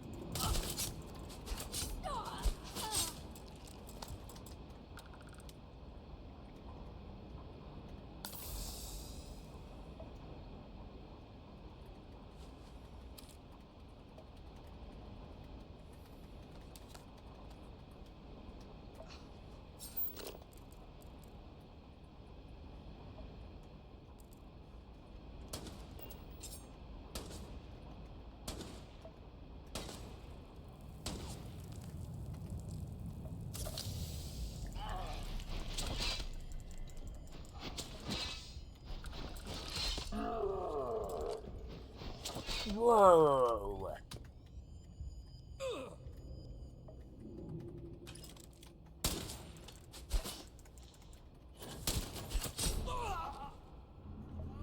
Damn, I slit his throat. God damn.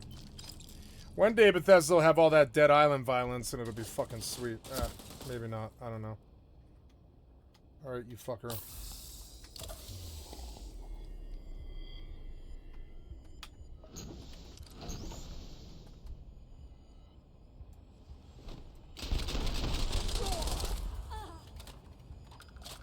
I love Starfield.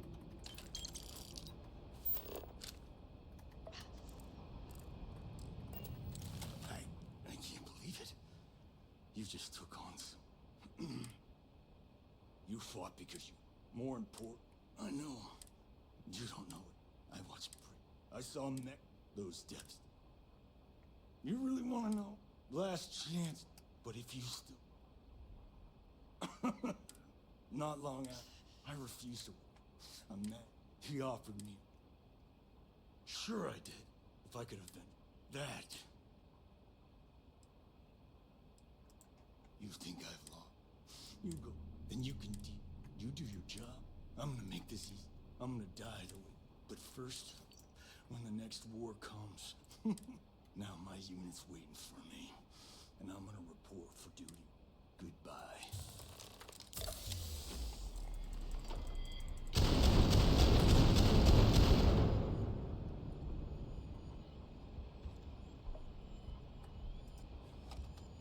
I love this gun. It just shuts him out. Fuck him. Do I have to kill him? I, like, have to kill him? Damn, that's not like you, Bethesda. Let's see. Kill Paxton Hall. Okay. I mean, if you want me to. I wouldn't have normally killed him. Nice. Gotta level up him. 4 points. Damn. I've been stacking them up. Heavy weapons certification. Heavy weapons. What are the weapons I use the most? Probably shotgun, honestly. Shotguns. I'm dueling a lot. Ooh, melee weapon take less damage, so I can just switch to the knife and it actually it's like a DR. Oh my god, melee kills heal you for 10% of your health. Cool, yeah, sounds good to me. Lasers. I've got skill points, but I think I've actually got to do astrodynamic. Oh no, I still have to jump like 3 more times, and then I have to save a point for that because that'll allow me.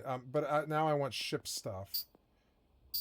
Oh, incaps and 5%. Now, why would you ever make them do more damage? That's dumb.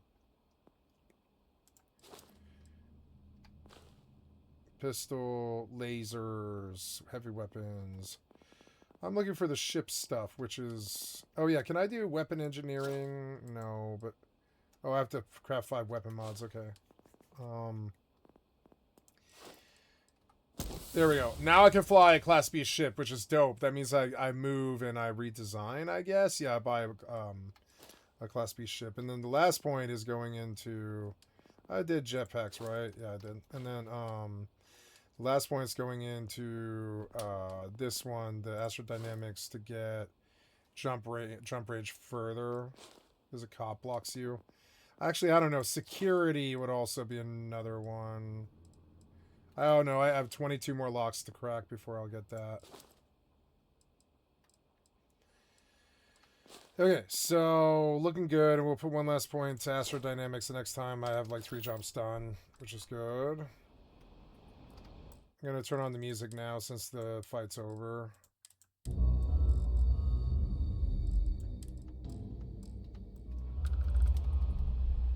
Cool. Let's search this place for any sort of loot. I don't think there is any, but we'll just take a look.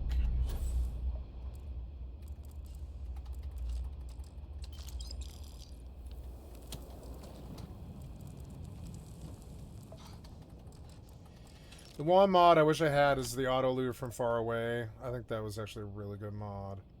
I think it breaks the game though. God, I love that mod. It saves you so much goddamn time. I wish I could turn on hardcore.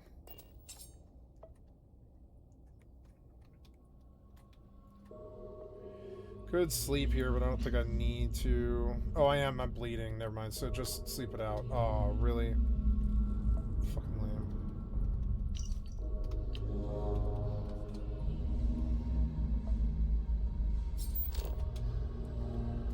Going the wrong way, huh?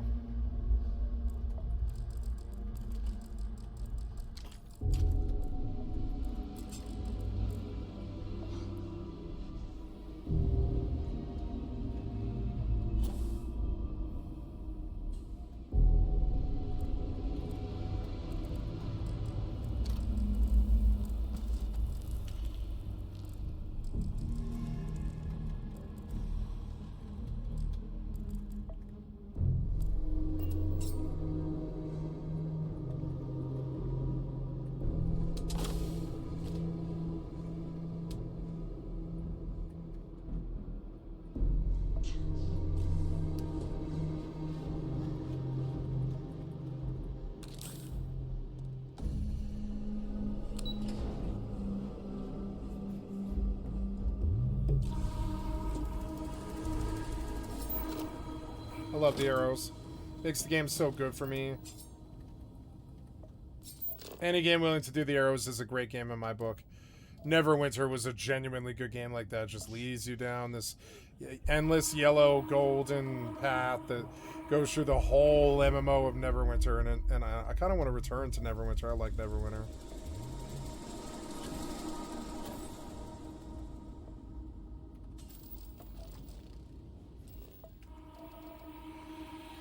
Freestar Mech Factory. Oh, I can leave. Cool. I didn't realize I was outside. I was like, am I inside? No. Hammer Falls. Go to Hope Town. Okay.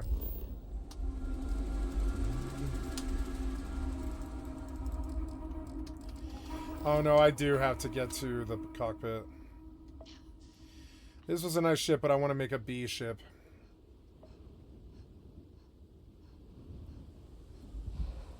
I will leave this ship and I will begin to buy, or I will buy a new one, I mean. Let's go do that, actually.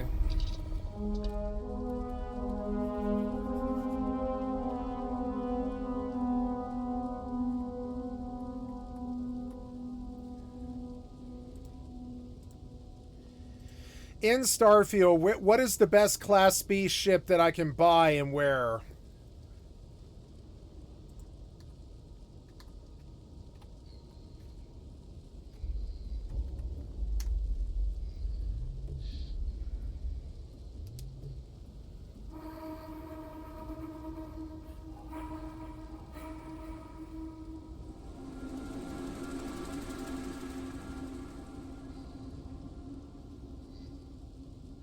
Oh, the Shieldbreaker, huh? 265,000 credits. I don't think I had that.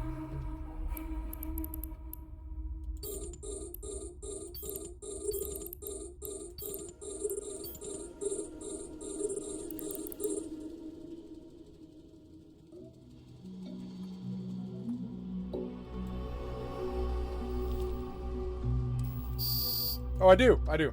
Never mind. Nice. Going to Atlantis today. I love this game. I will not lie. I fucking love this game. This is like my favorite single player game. The depth is so good. The combat's good. Please select it, you fucking idiot developer.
welcome tour. How can I help? My goodness. Some good odds. We'll get you fuel. Everything looks good. Well, you've certainly come to...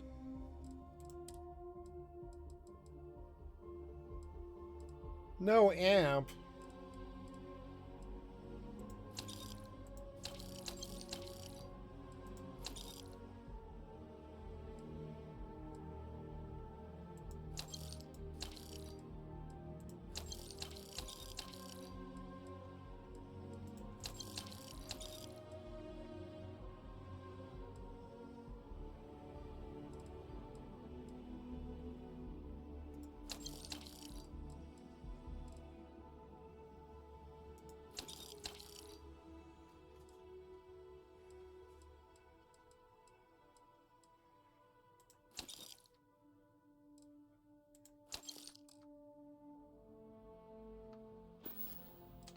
Take care of yourself.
Hope you're finding everything you need. There is a bit more in the back if you're not. Oh, please, take a.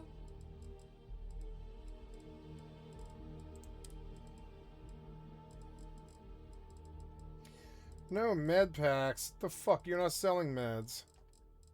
There's emergency kits at least. No amp. Damn it. Nope.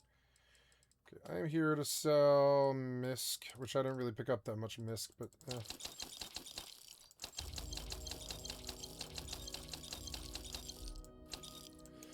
Ooh, Astra is a good good item. Appreciate the business.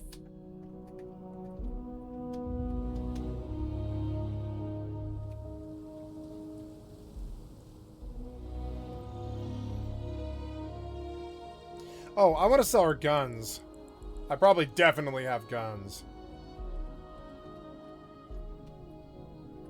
If it belongs on your ship, then not. Oh, please, take a look. Oops. Calibrated AA 99. We haven't messed with that yet. Oops, no, I want value. Ooh, refined drum beat.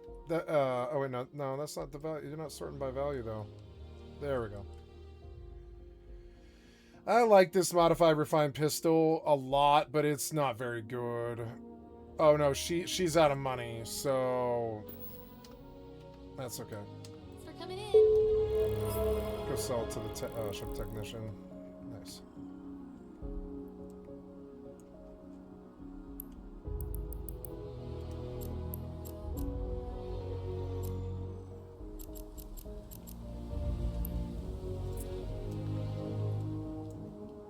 Warp drive active. No! Oh, we got it. Ugh.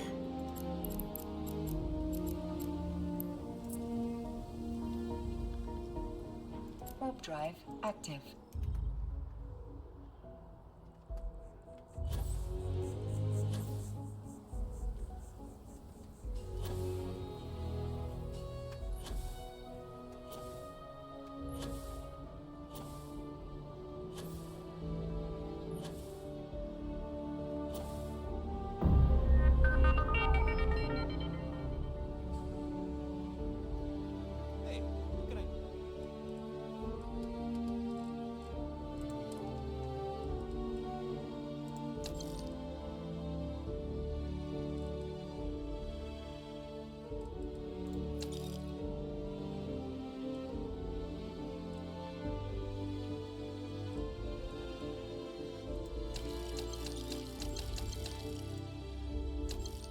Oh, he's out of money.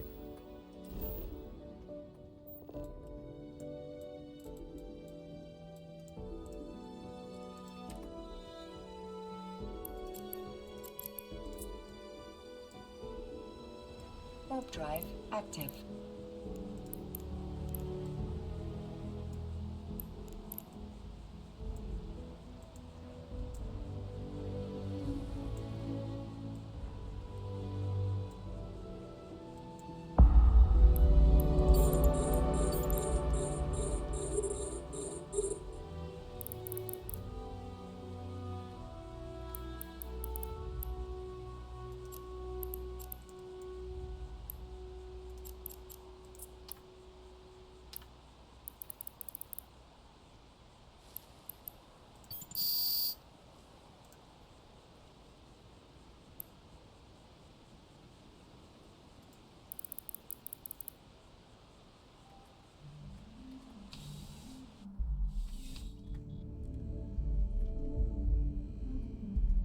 Please, if you experience any issues in your dealings with the distribution, welcome to UC Distribution.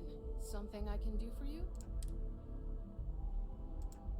I hope we have what you need.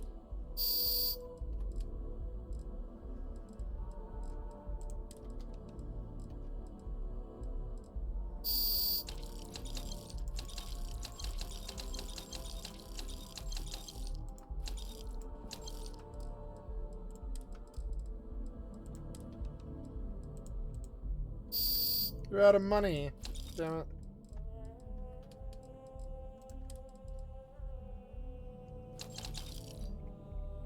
I mean, 5 ship parts isn't actually that bad. Now you have 11,000 again, which is good. It's like trading guns for stuff.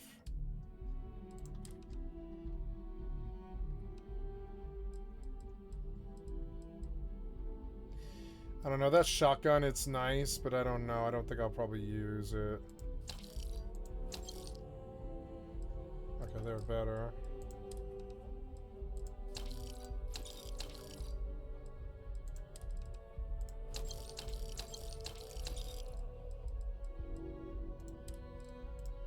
No!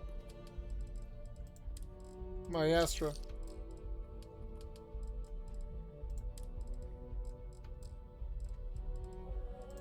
I'm looking for Digipix. 78 Digipix. I'll take them. Sold. 78 Digipix for whatever reason.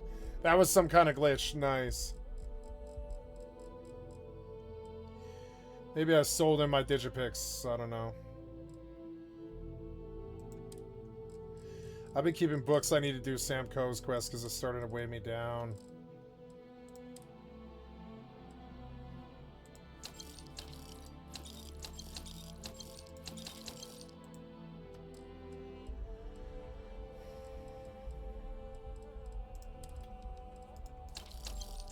Okay, I'm at 314, which is good enough to, let's see how my ammo is on all my guns. Oh, I need more of that, so... Caseless. Welcome to UC Distribution. Yes.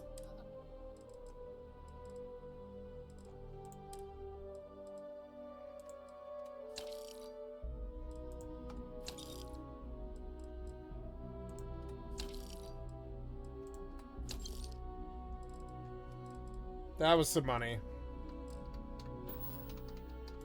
You're always welcome back. You don't mind.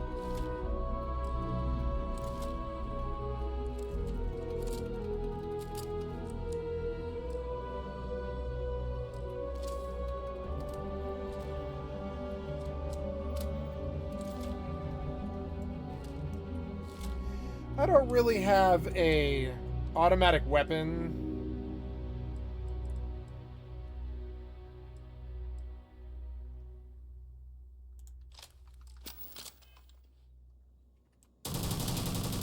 That's my automatic weapon, and I need it. I'm gonna switch out my bad shotgun for it.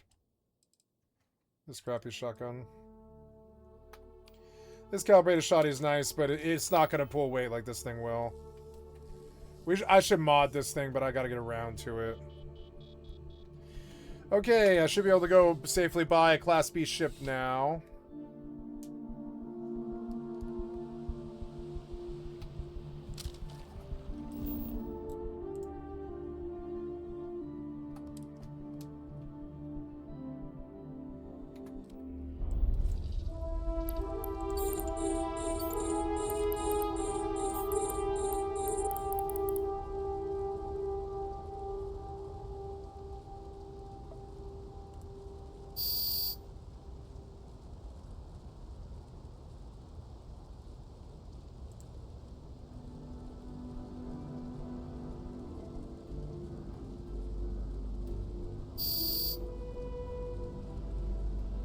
The fire looks cool.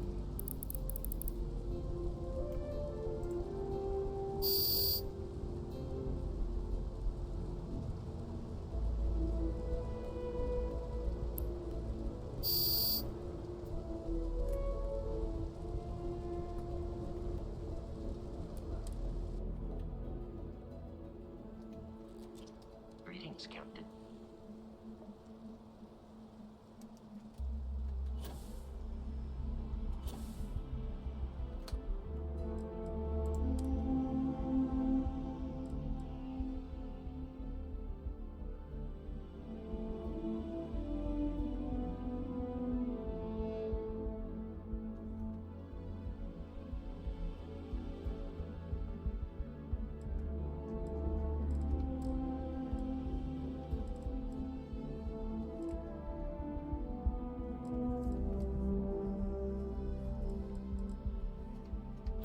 You should inspect your ship for heat leeches every couple landings. And he's your new captain. You were able to land it. I'm sure you can find something you like.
Oops.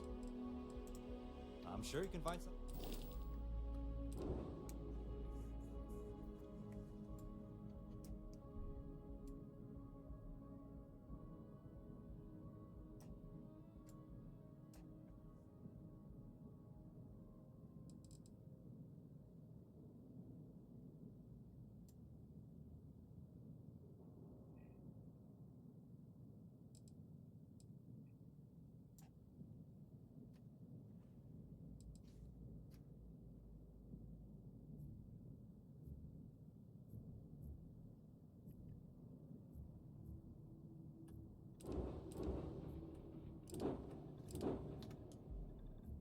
$212,000, huh?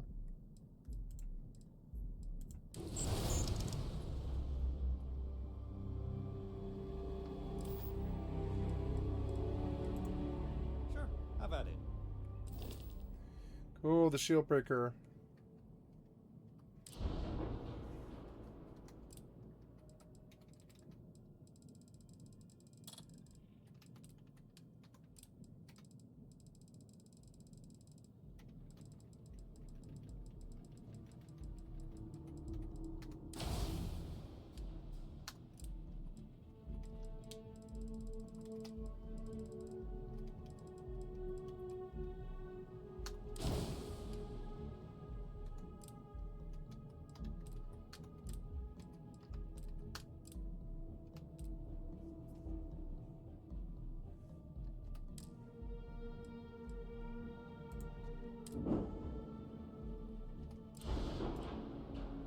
I'm getting better at this game.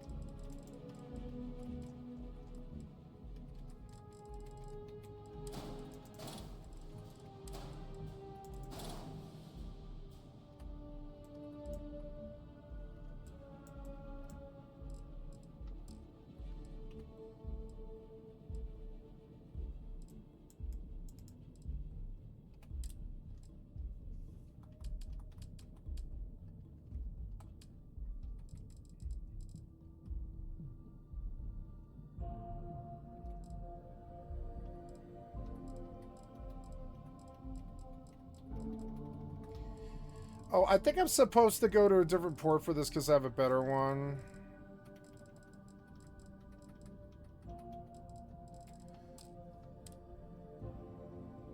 Cancel mod. Let's board her and see how she looks right now. Everything looks good here. I'll be at my booth if you need me. Yeah, speaking of crew.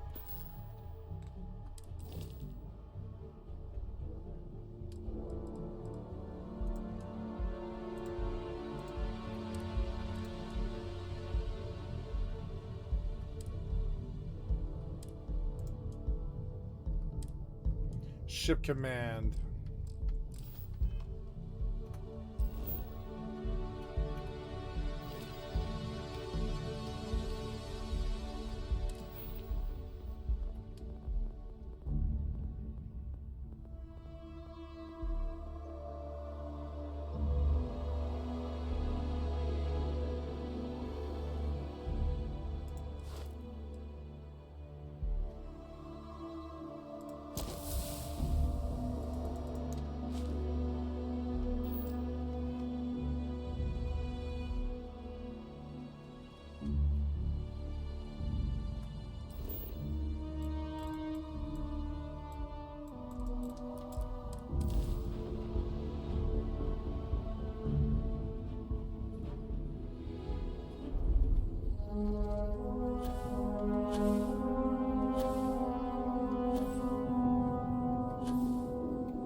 I have a fucking space pad. So cool.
Oh, good, you can reverse? I didn't know.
X-Tech.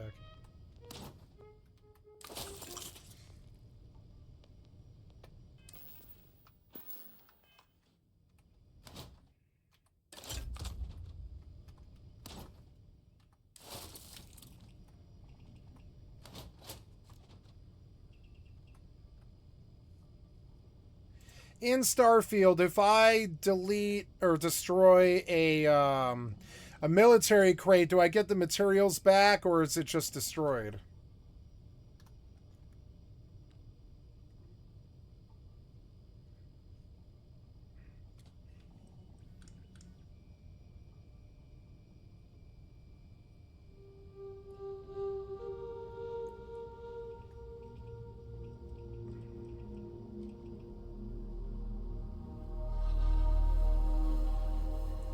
What about on my ship?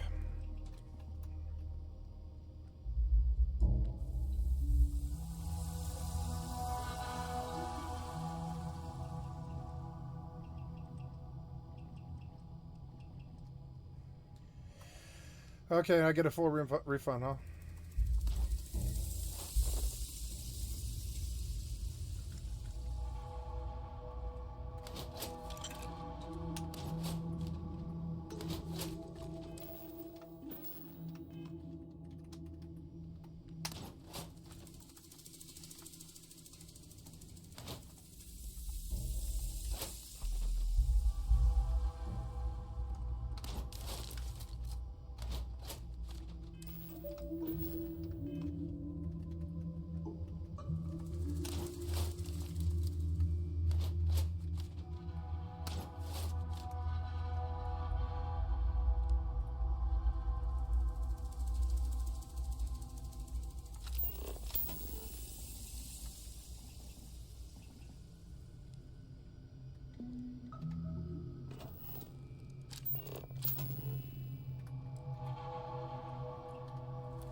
I'm gonna try and get the mats back. She might be wrong, but I don't care. I prefer to get the mats back.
Yay, I don't have to fly this crappy Class A ship anymore. I can move to a B.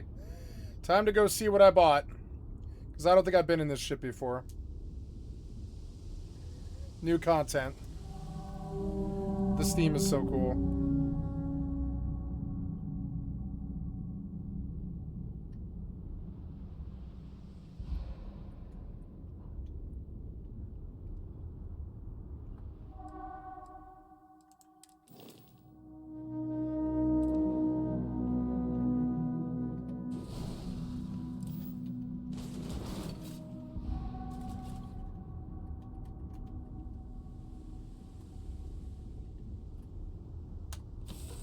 We're gonna board from the bottom just to see.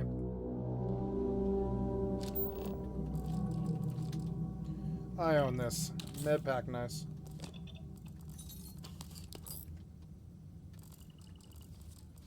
So I'm out of those. Wait. Oh, look how fast it is to go to the cockpit. But it might be wrong. I think I might have done this wrong. Oh, no, maybe not. Oh, look how much better this ship is. You could just go to the cockpit from inside.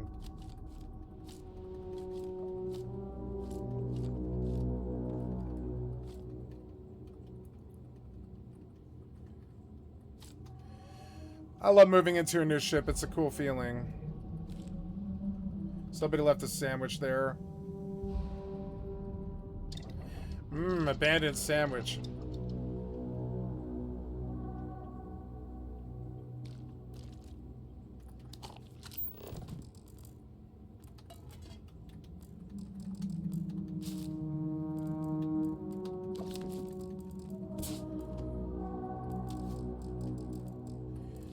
We can recoup some of the costs of the ship just by vendoring everything that was in it when you buy it.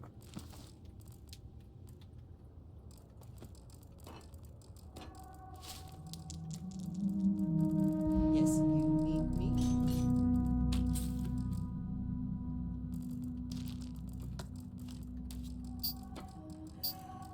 I'm taking it all, I'm sorry.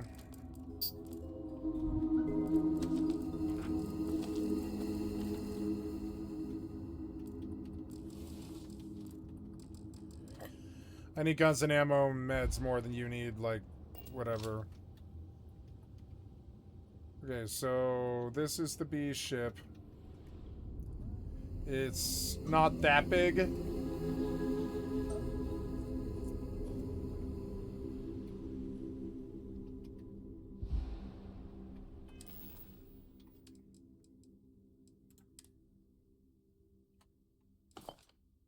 And 8, I have ship parts. Those will have to...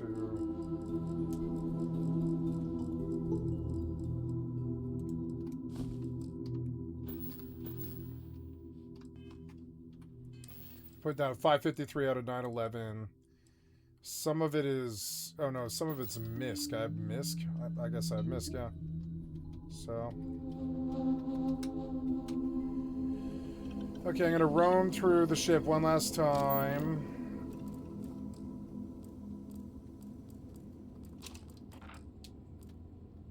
Nice set of beds here. They're all single beds, but yeah. Oh, there's another room.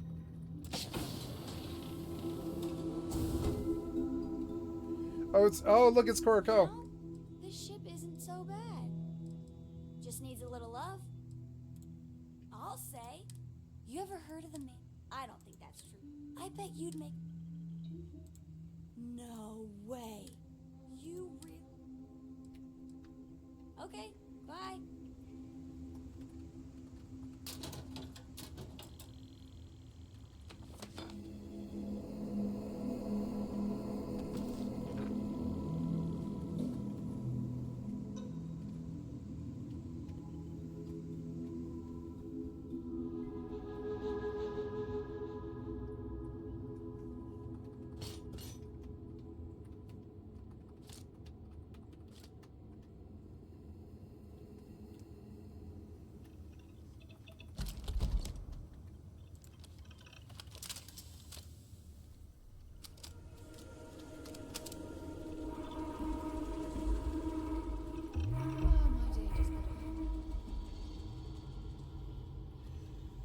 Okay, so there's like the second, like the main floor.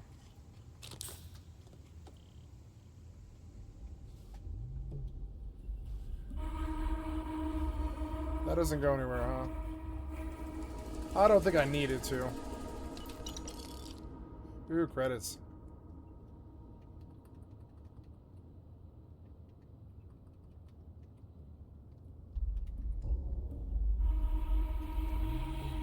What did you need? Okay, I bought a new ship. Now, I want to take...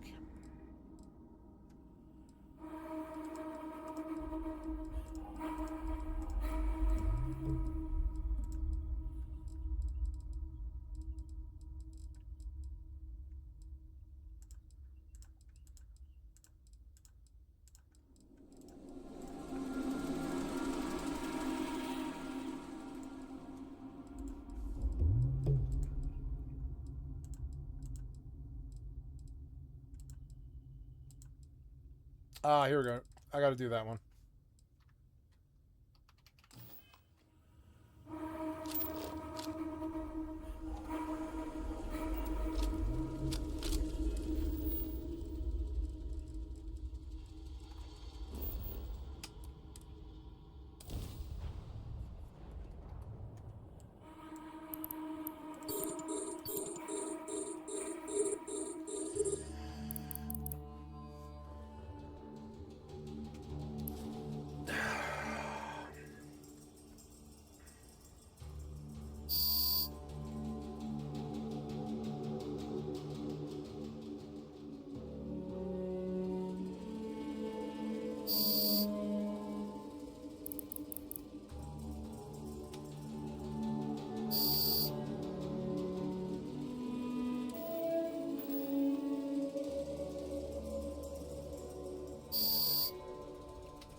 Wait, I have 12 rounds.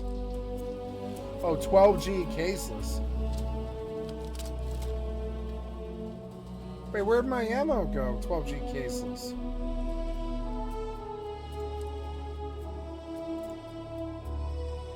Oh, I sold it. Oops. That's what it was.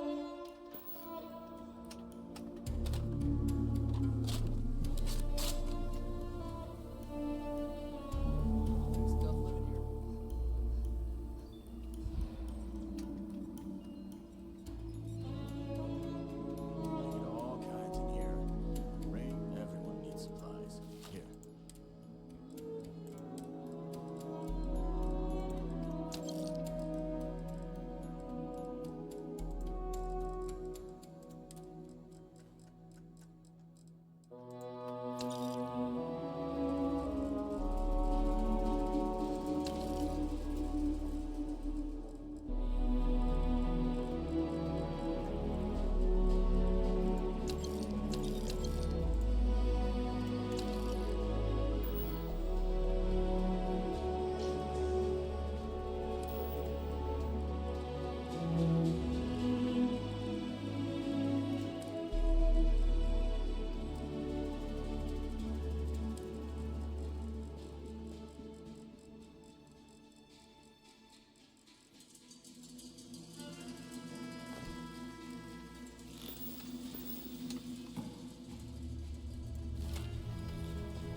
There's something you should know up front. I'm a Co. As in Solomon Co., first man on Aquila. That tale I mentioned before, the one I think is connected to an artifact, it's something of a family legend. After planetfall, Solomon spent years mapping Aquila, and he found a tiny little patch of nothing on his sensors. The kind of nothing an artifact produces. He called it the Empty Nest. Said it was a place even the wildlife of Aquila wouldn't go.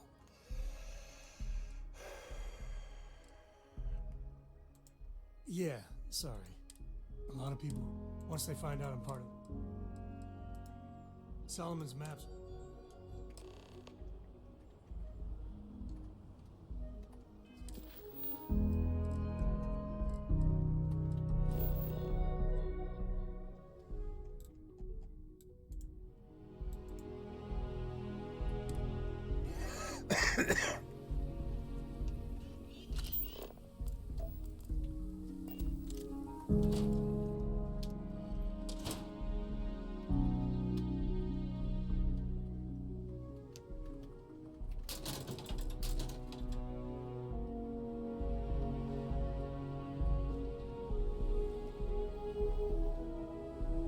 I don't know how I find credits that easy, but...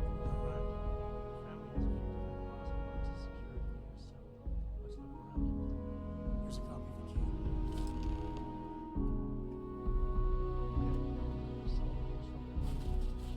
So it's not going to be on a slate. 3 bundles of paper.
Jacob.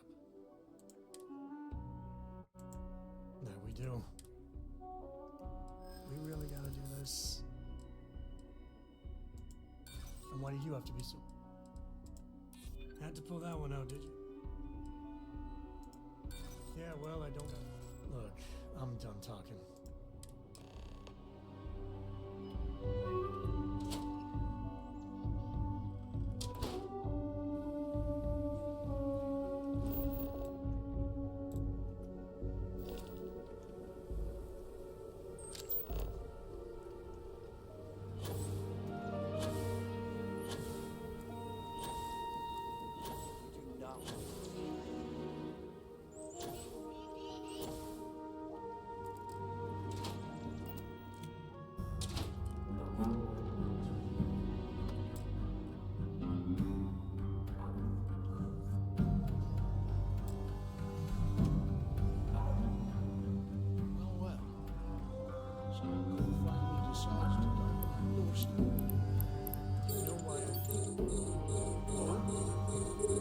What's that? You come to your senses? Realize where you ought to be for once? I ain't asking again. You ain't asked once. Let's hear it. I want you to say the words about what's more important to you than family. Okay, this was a mistake. The only mistake I'm seeing here is you. Bringing your constellation lackey here instead of my granddaughter. Come to help Sam loot his ancestry. You're not getting those maps. Full stop. I got just as much right to those maps as anyone else in this family. That's exactly right, Sam. We all share Solomon's legacy. All right, that's enough.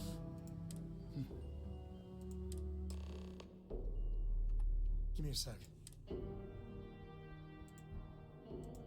You're flying in the face. What do you want, Constable? Yeah, that's right.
Well, you ain't... First, it's in the middle of... But the empty nest... Well, just remember, let's get to that cave.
Smugglers don't take too kindly to folk poking around their turf.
What's in there? What is that?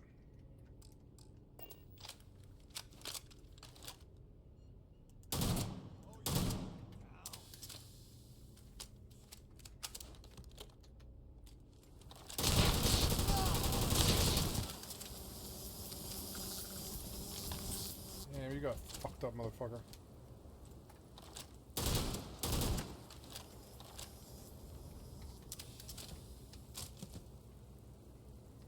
Sup, shot gang, bitch. I'm gonna kill you.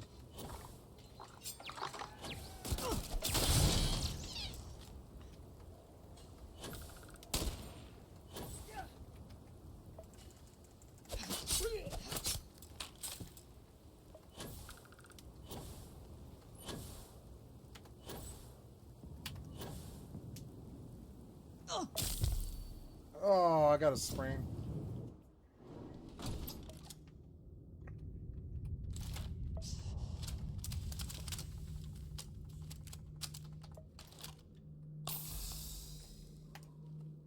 I'm gonna bridger this fight.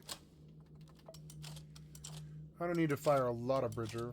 No, I'm gonna grenade, actually.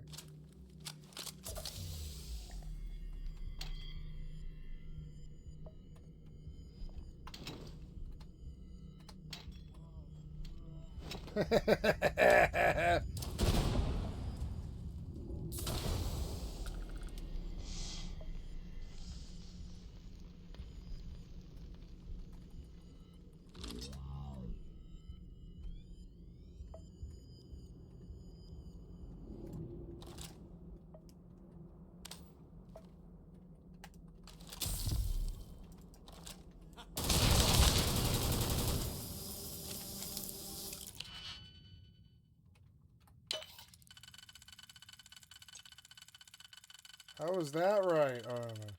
It was right.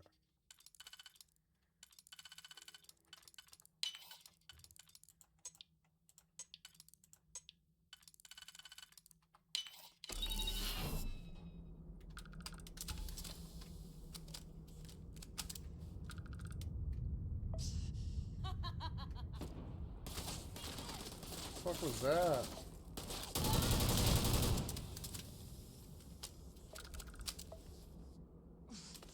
Me and my buddies used to spelunk in my misspent youth. Spelunk? Right? You're an ass spelunker? Yeah, we know.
I wish it was in 4K, but it still looks really good. Oh, good, you didn't make me do the thing. Let's get going. Can I jump out?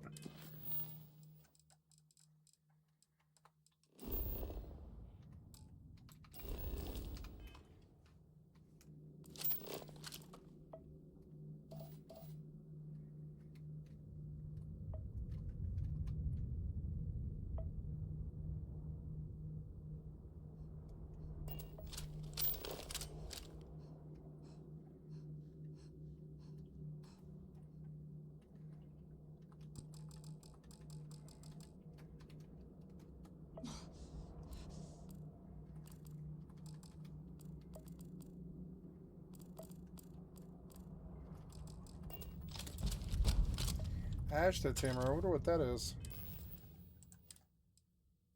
Oh, it's a Bridger, huh? New Bridger, huh? Yeah. This one's legendary. Or not legendary, but it's like special named. It's like a named one. I like this thing, but it needs better sights. I'll put a weapon bench down on my new ship. I think You must be shook. what I am is now you got past my crew. Grabbed something from that. Now. Oh, really?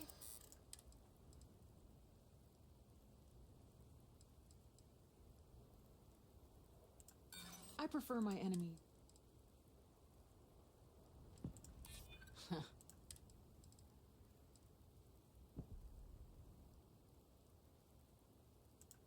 I never said I was.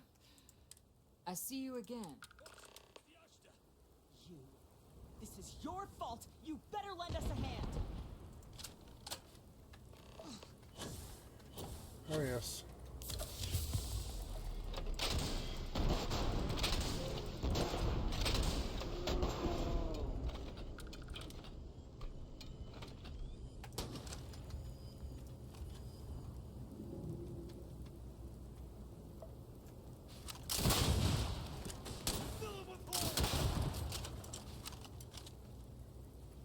You use that for crafting or profit?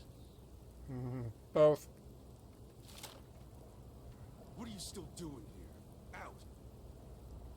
Damn, man. Chillax. Lucky? Shut It's not up. my call. I would have blasted both of you.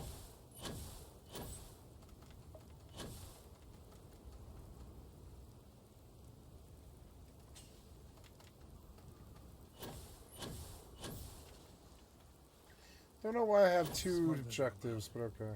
Might be some goodies around.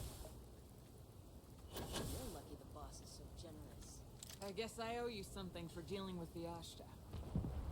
Assassinators, what?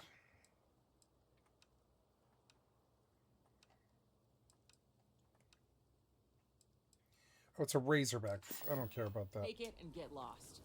Shut up, you.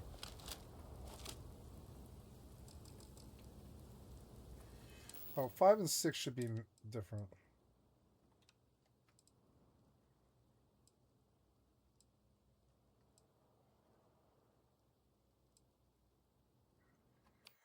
Okay, that should be on 5. And this should be on 6. This thing wrecks face, but I don't think I can do a double run shotguns. I think the other shotgun's better.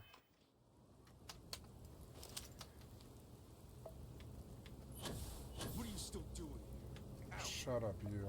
I will cap you in the fucking face. What if I kill all these people? Do you care? Yeah, what if I kill all these people? Will you frown on it or whatever? Do you actually care if I kill Shaw? Like that. Sorry. Don't attack me like that.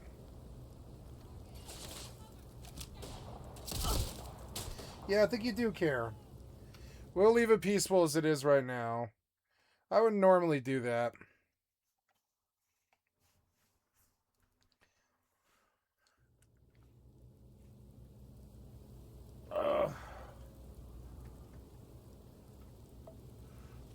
Looking around for a magazine.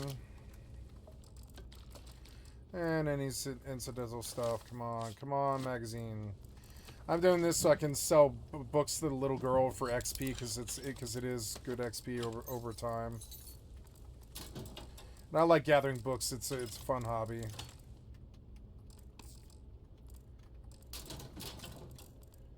Calibrated tombstone sitting there. That's good. That's money.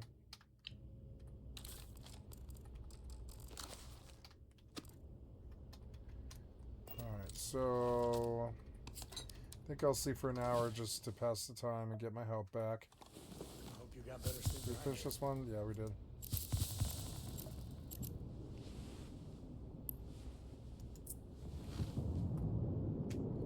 Warp drive active.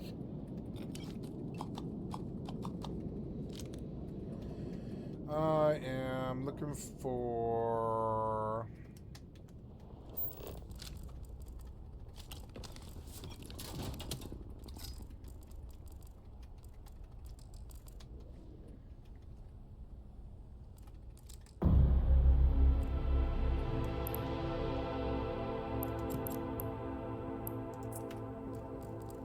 Lucky it's not my Warp drive active. Shut up, you. I should loot this place because it's good money.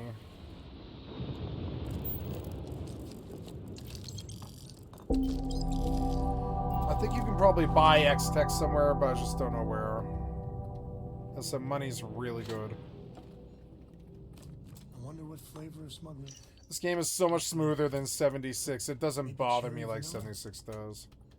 It's just smooth, like Dead Island 2 doesn't really bother me.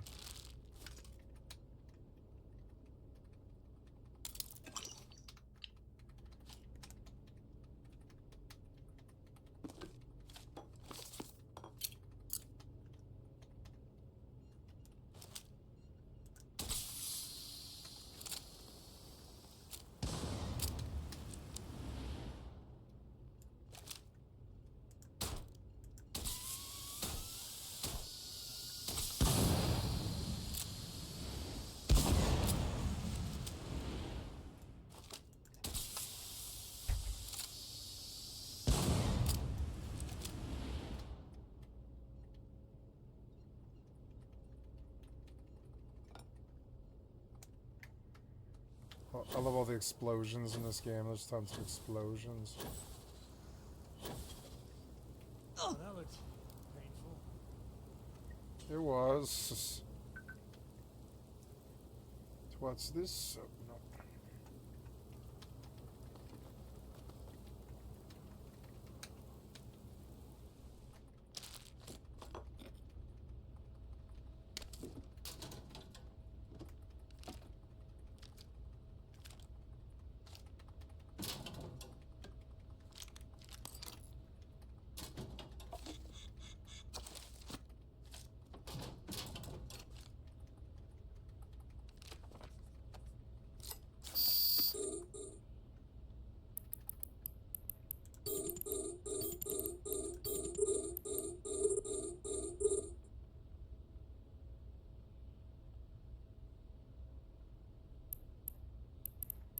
Is there another ship here?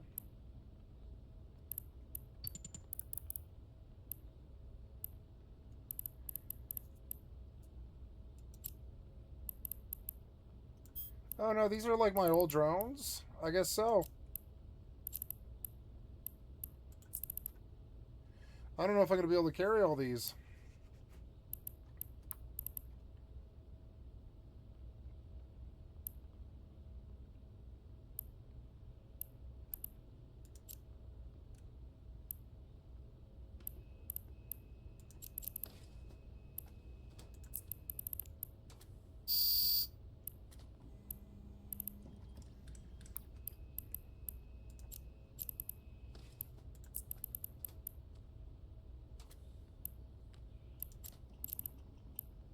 Oh, cool. I recovered my old flight of drones, I guess. I left the flight of drones and I didn't know.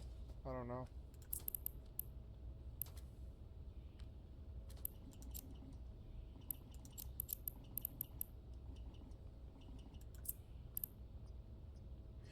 So that did work. Nice. And now I can just reconnect to lost drones, I think. And boom, we have all my drones. Cool. I have to pee. I will go do so. BRB. Yeah, how we doing here? Yep, it's good. Okay. Oh, been away for a little while here, and I don't want to disconnect, so I'm going to save. Yep, I'm going to jump. And then, before I go, I will put it on drone vision.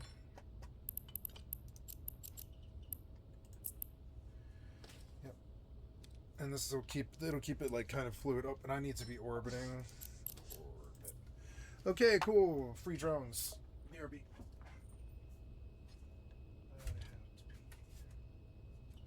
I am going to go outside.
Going back out. I'm gonna shut this. Going out. No. Stay.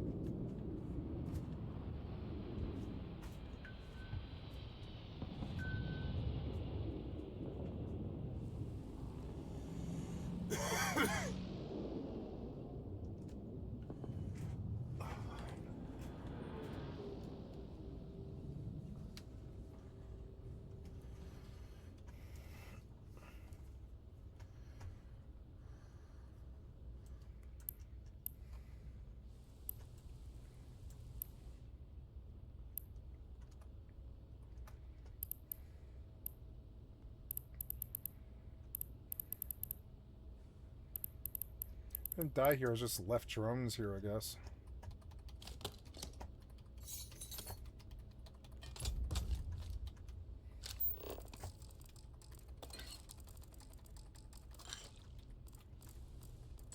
Red stick.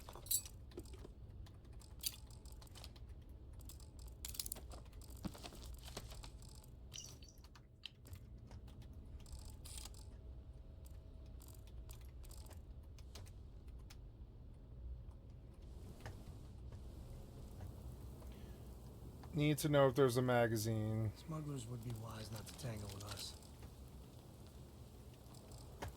I agree.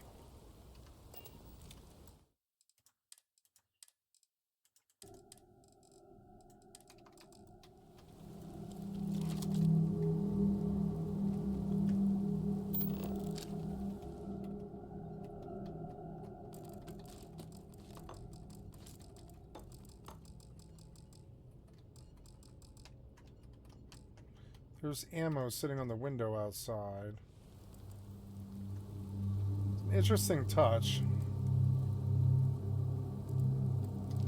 Odd place to put it. But it's cool, I didn't mind it.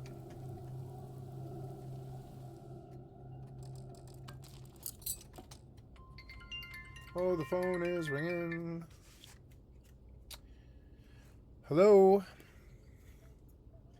Yes.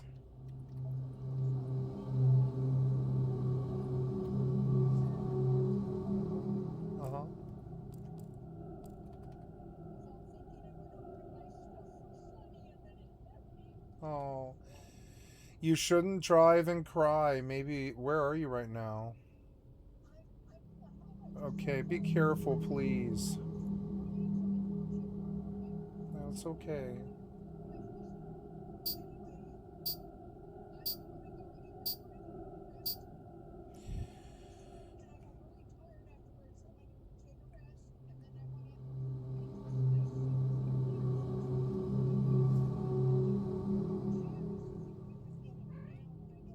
Okay.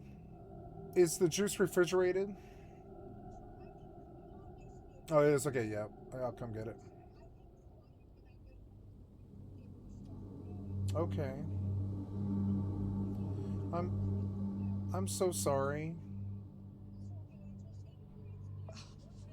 Yeah. I love you too. Oh, I'm sorry.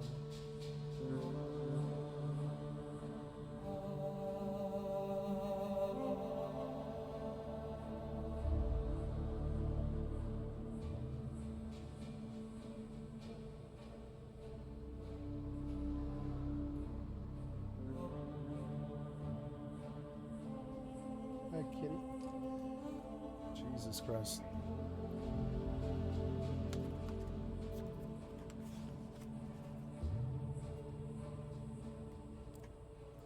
Hi, pretty kitty.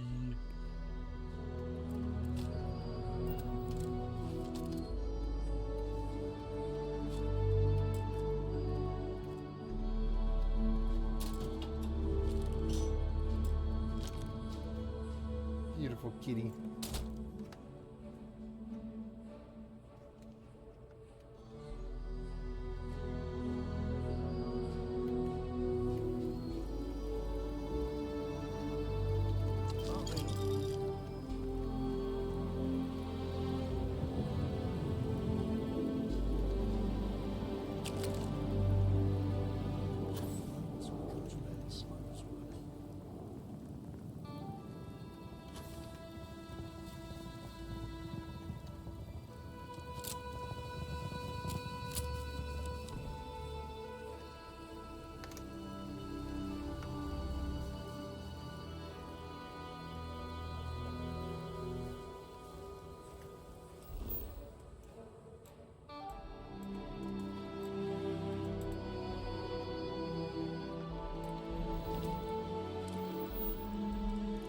Kitty.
Core and I can use some downtime, but you let me know. Oh, and since it tends to come up, me and my Rugrat co-pilot work as a team.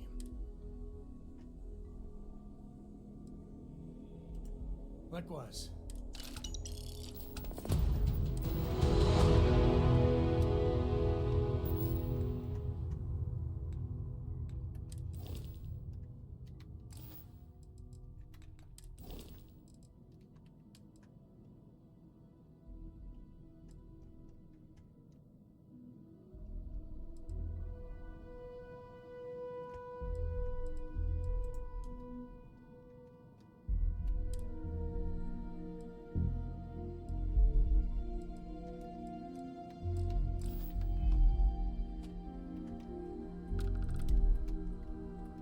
Sarah is the best possible person to be running Constellation at a time like this. Focused, no nonsense, and dedicated. They're all going back to the ship except for her, I think. We've always considered ourselves explorers. And him, Walter. This really is uncharted territory, isn't it? Hi, kitty. You want some lap? Sorry, I was distracted on the phone.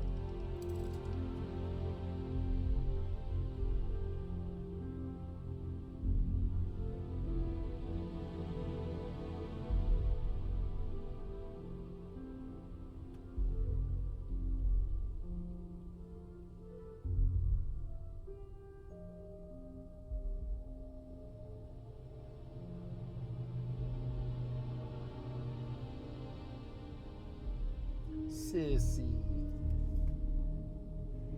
I love my sissy.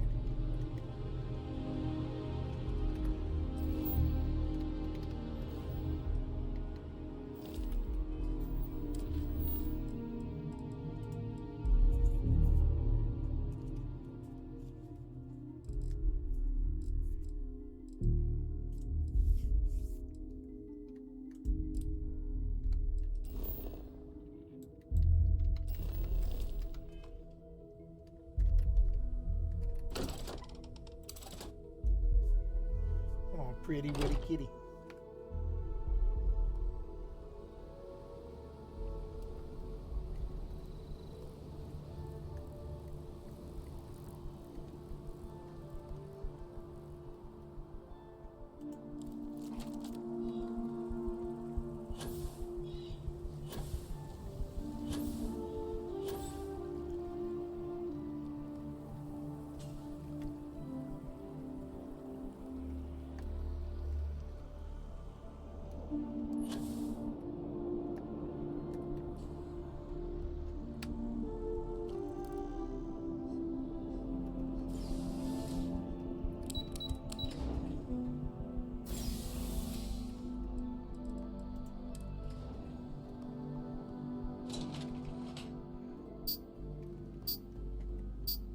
I don't have a companion. Let's go.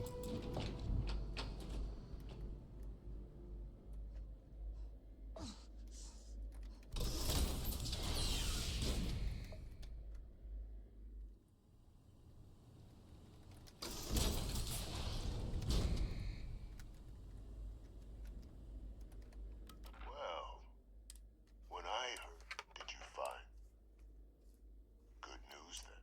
So, what exactly did you? Well, I don't know what you think you heard on this recording, but I sincerely, after all, perhaps I...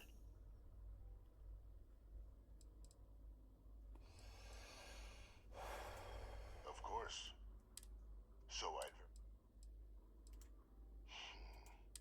You want to hear the word? I did it. Years. Now.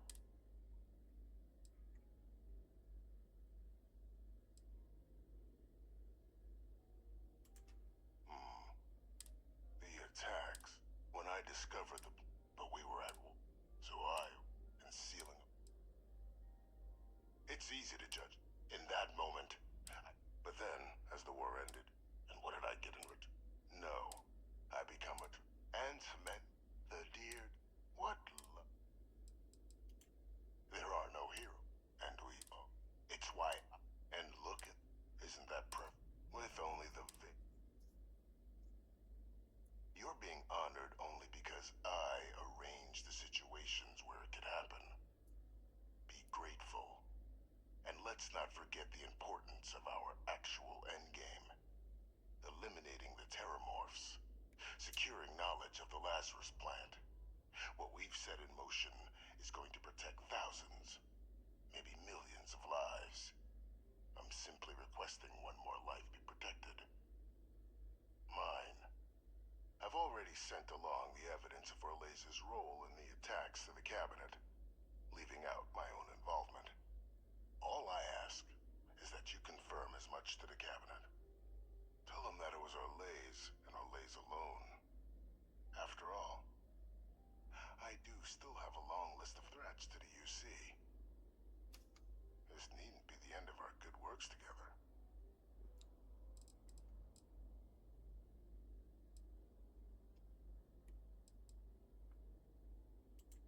And how many have you? There are no great work, so we sacrifice. I only hope. Hunting down. I expect you would help me, like you did with Orlez. Impossible, though.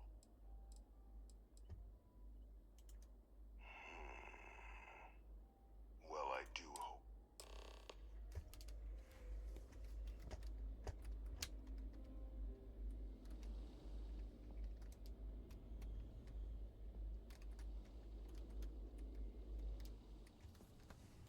Ah, my arm.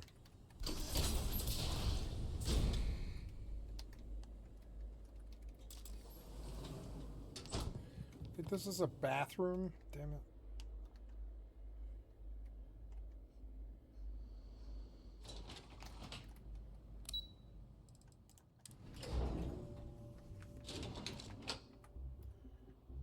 Oh.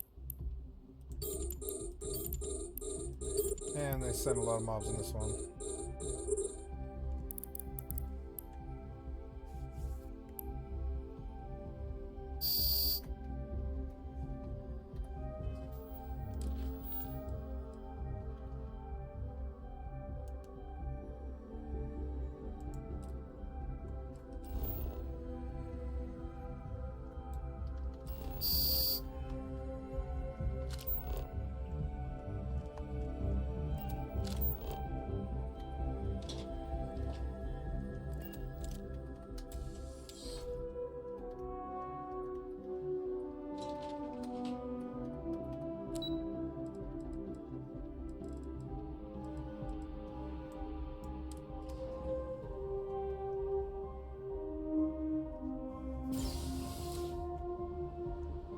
Keeping the skies safe out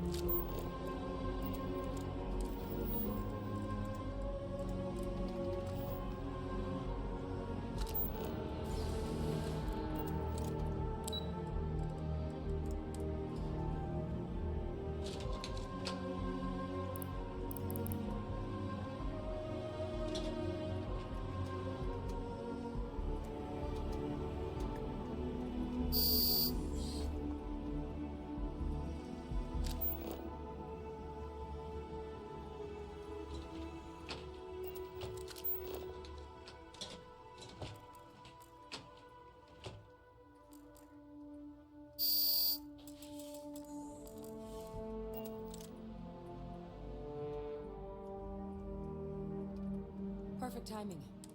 So on our end, Means either plan should work. considering what the Lazarus, I already sent along info. So what about your? Did my father tell you what he?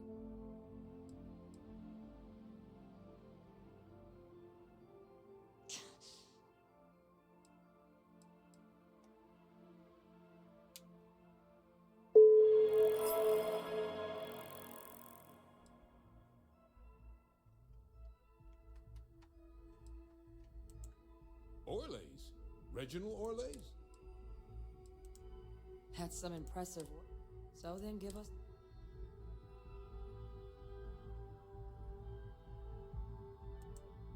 Huh, I see. Any idea? Aha. Instead. Decides to use the. Well, at least he won't. So I guess there's nothing else to do but get this all in front of the. This might be our.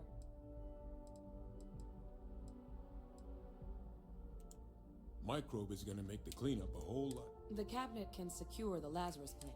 You're being paranoid. You know. I do know the sign. So I guess they are. Microbe needed minimal. And the Asylees. Hell of a sight to watch. Asylees aren't hostile, but they've already using them to given what we. And here we go.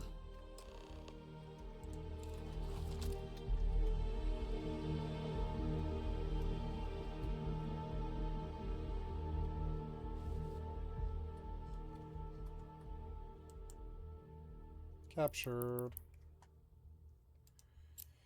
Now I'm rich, but you won't let me in the station, will you?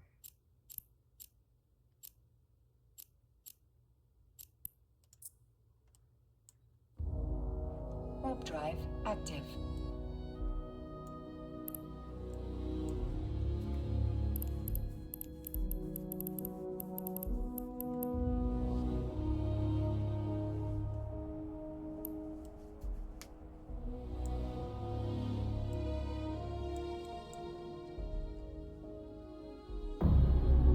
Docking permission requested. Docking request denied. Damn.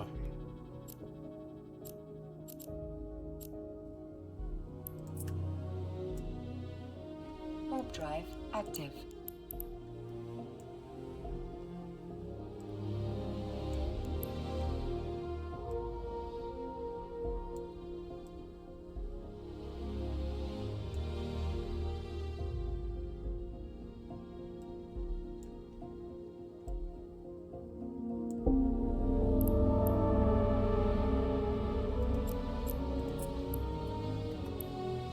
Warp drive active.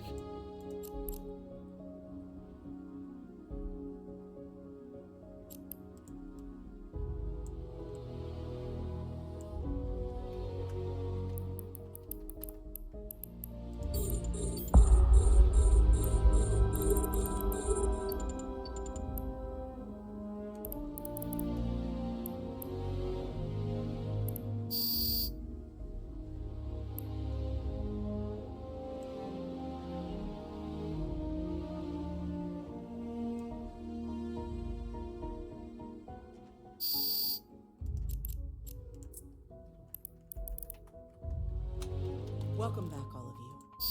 But according to Hate is what I'm reading.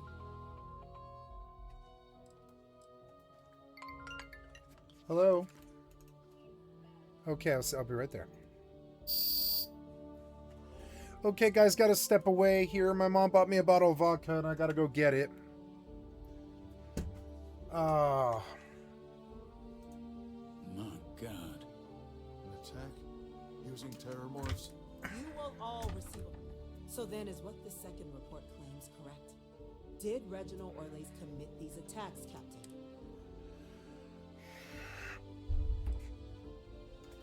That appears Okay, to be sorry, the case. BRB. The captain tracked that information down just after our trip to London. Reginald Olays? Wasn't there a report he'd been killed recently? Body was found floating around Etheria. Report mentioned you were sent to try and bring him in, Captain. I guess that didn't go according to plan. Ah, yes. I was told about your mission and who ordered it. Did you two suspect at the time Orlays might have been involved in the attacks?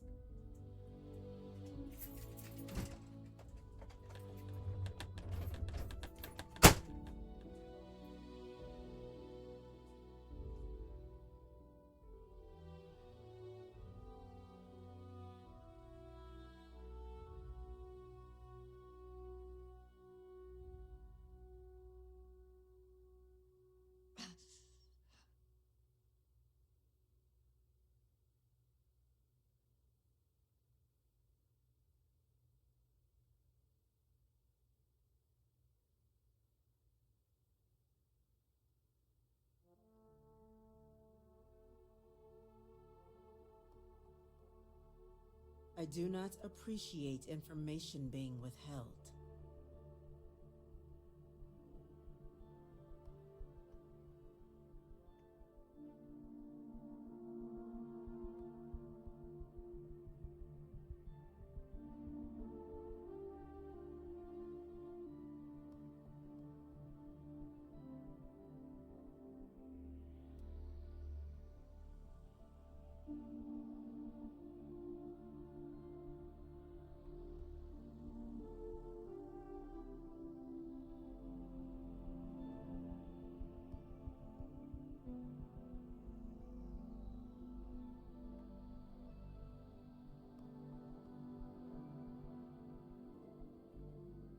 The cabinet requires a response.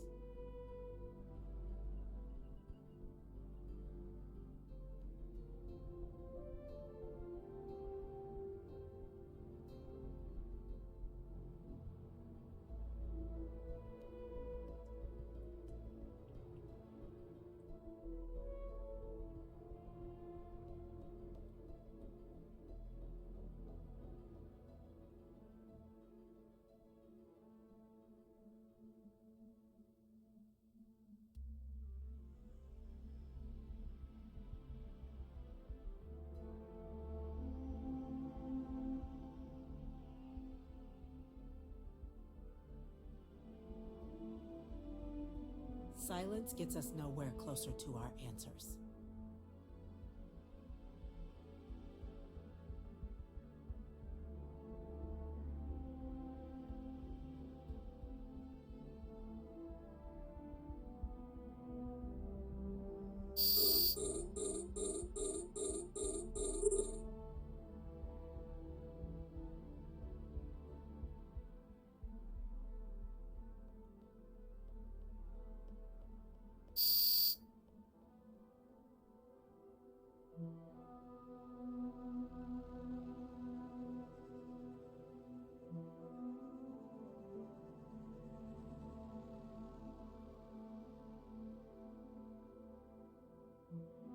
I do not appreciate information being withheld.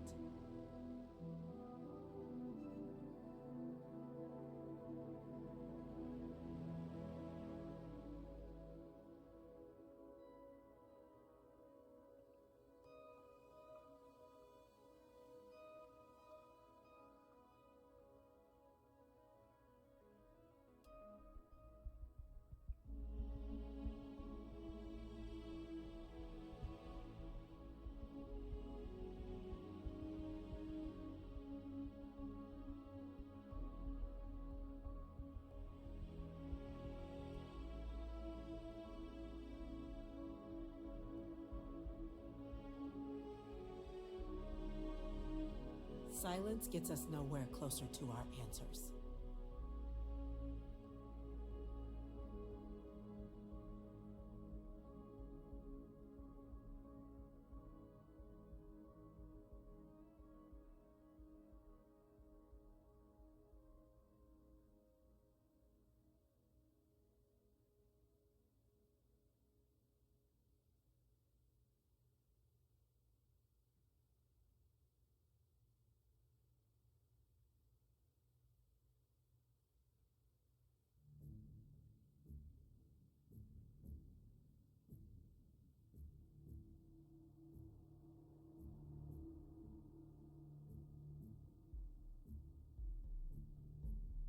The cabinet requires a response.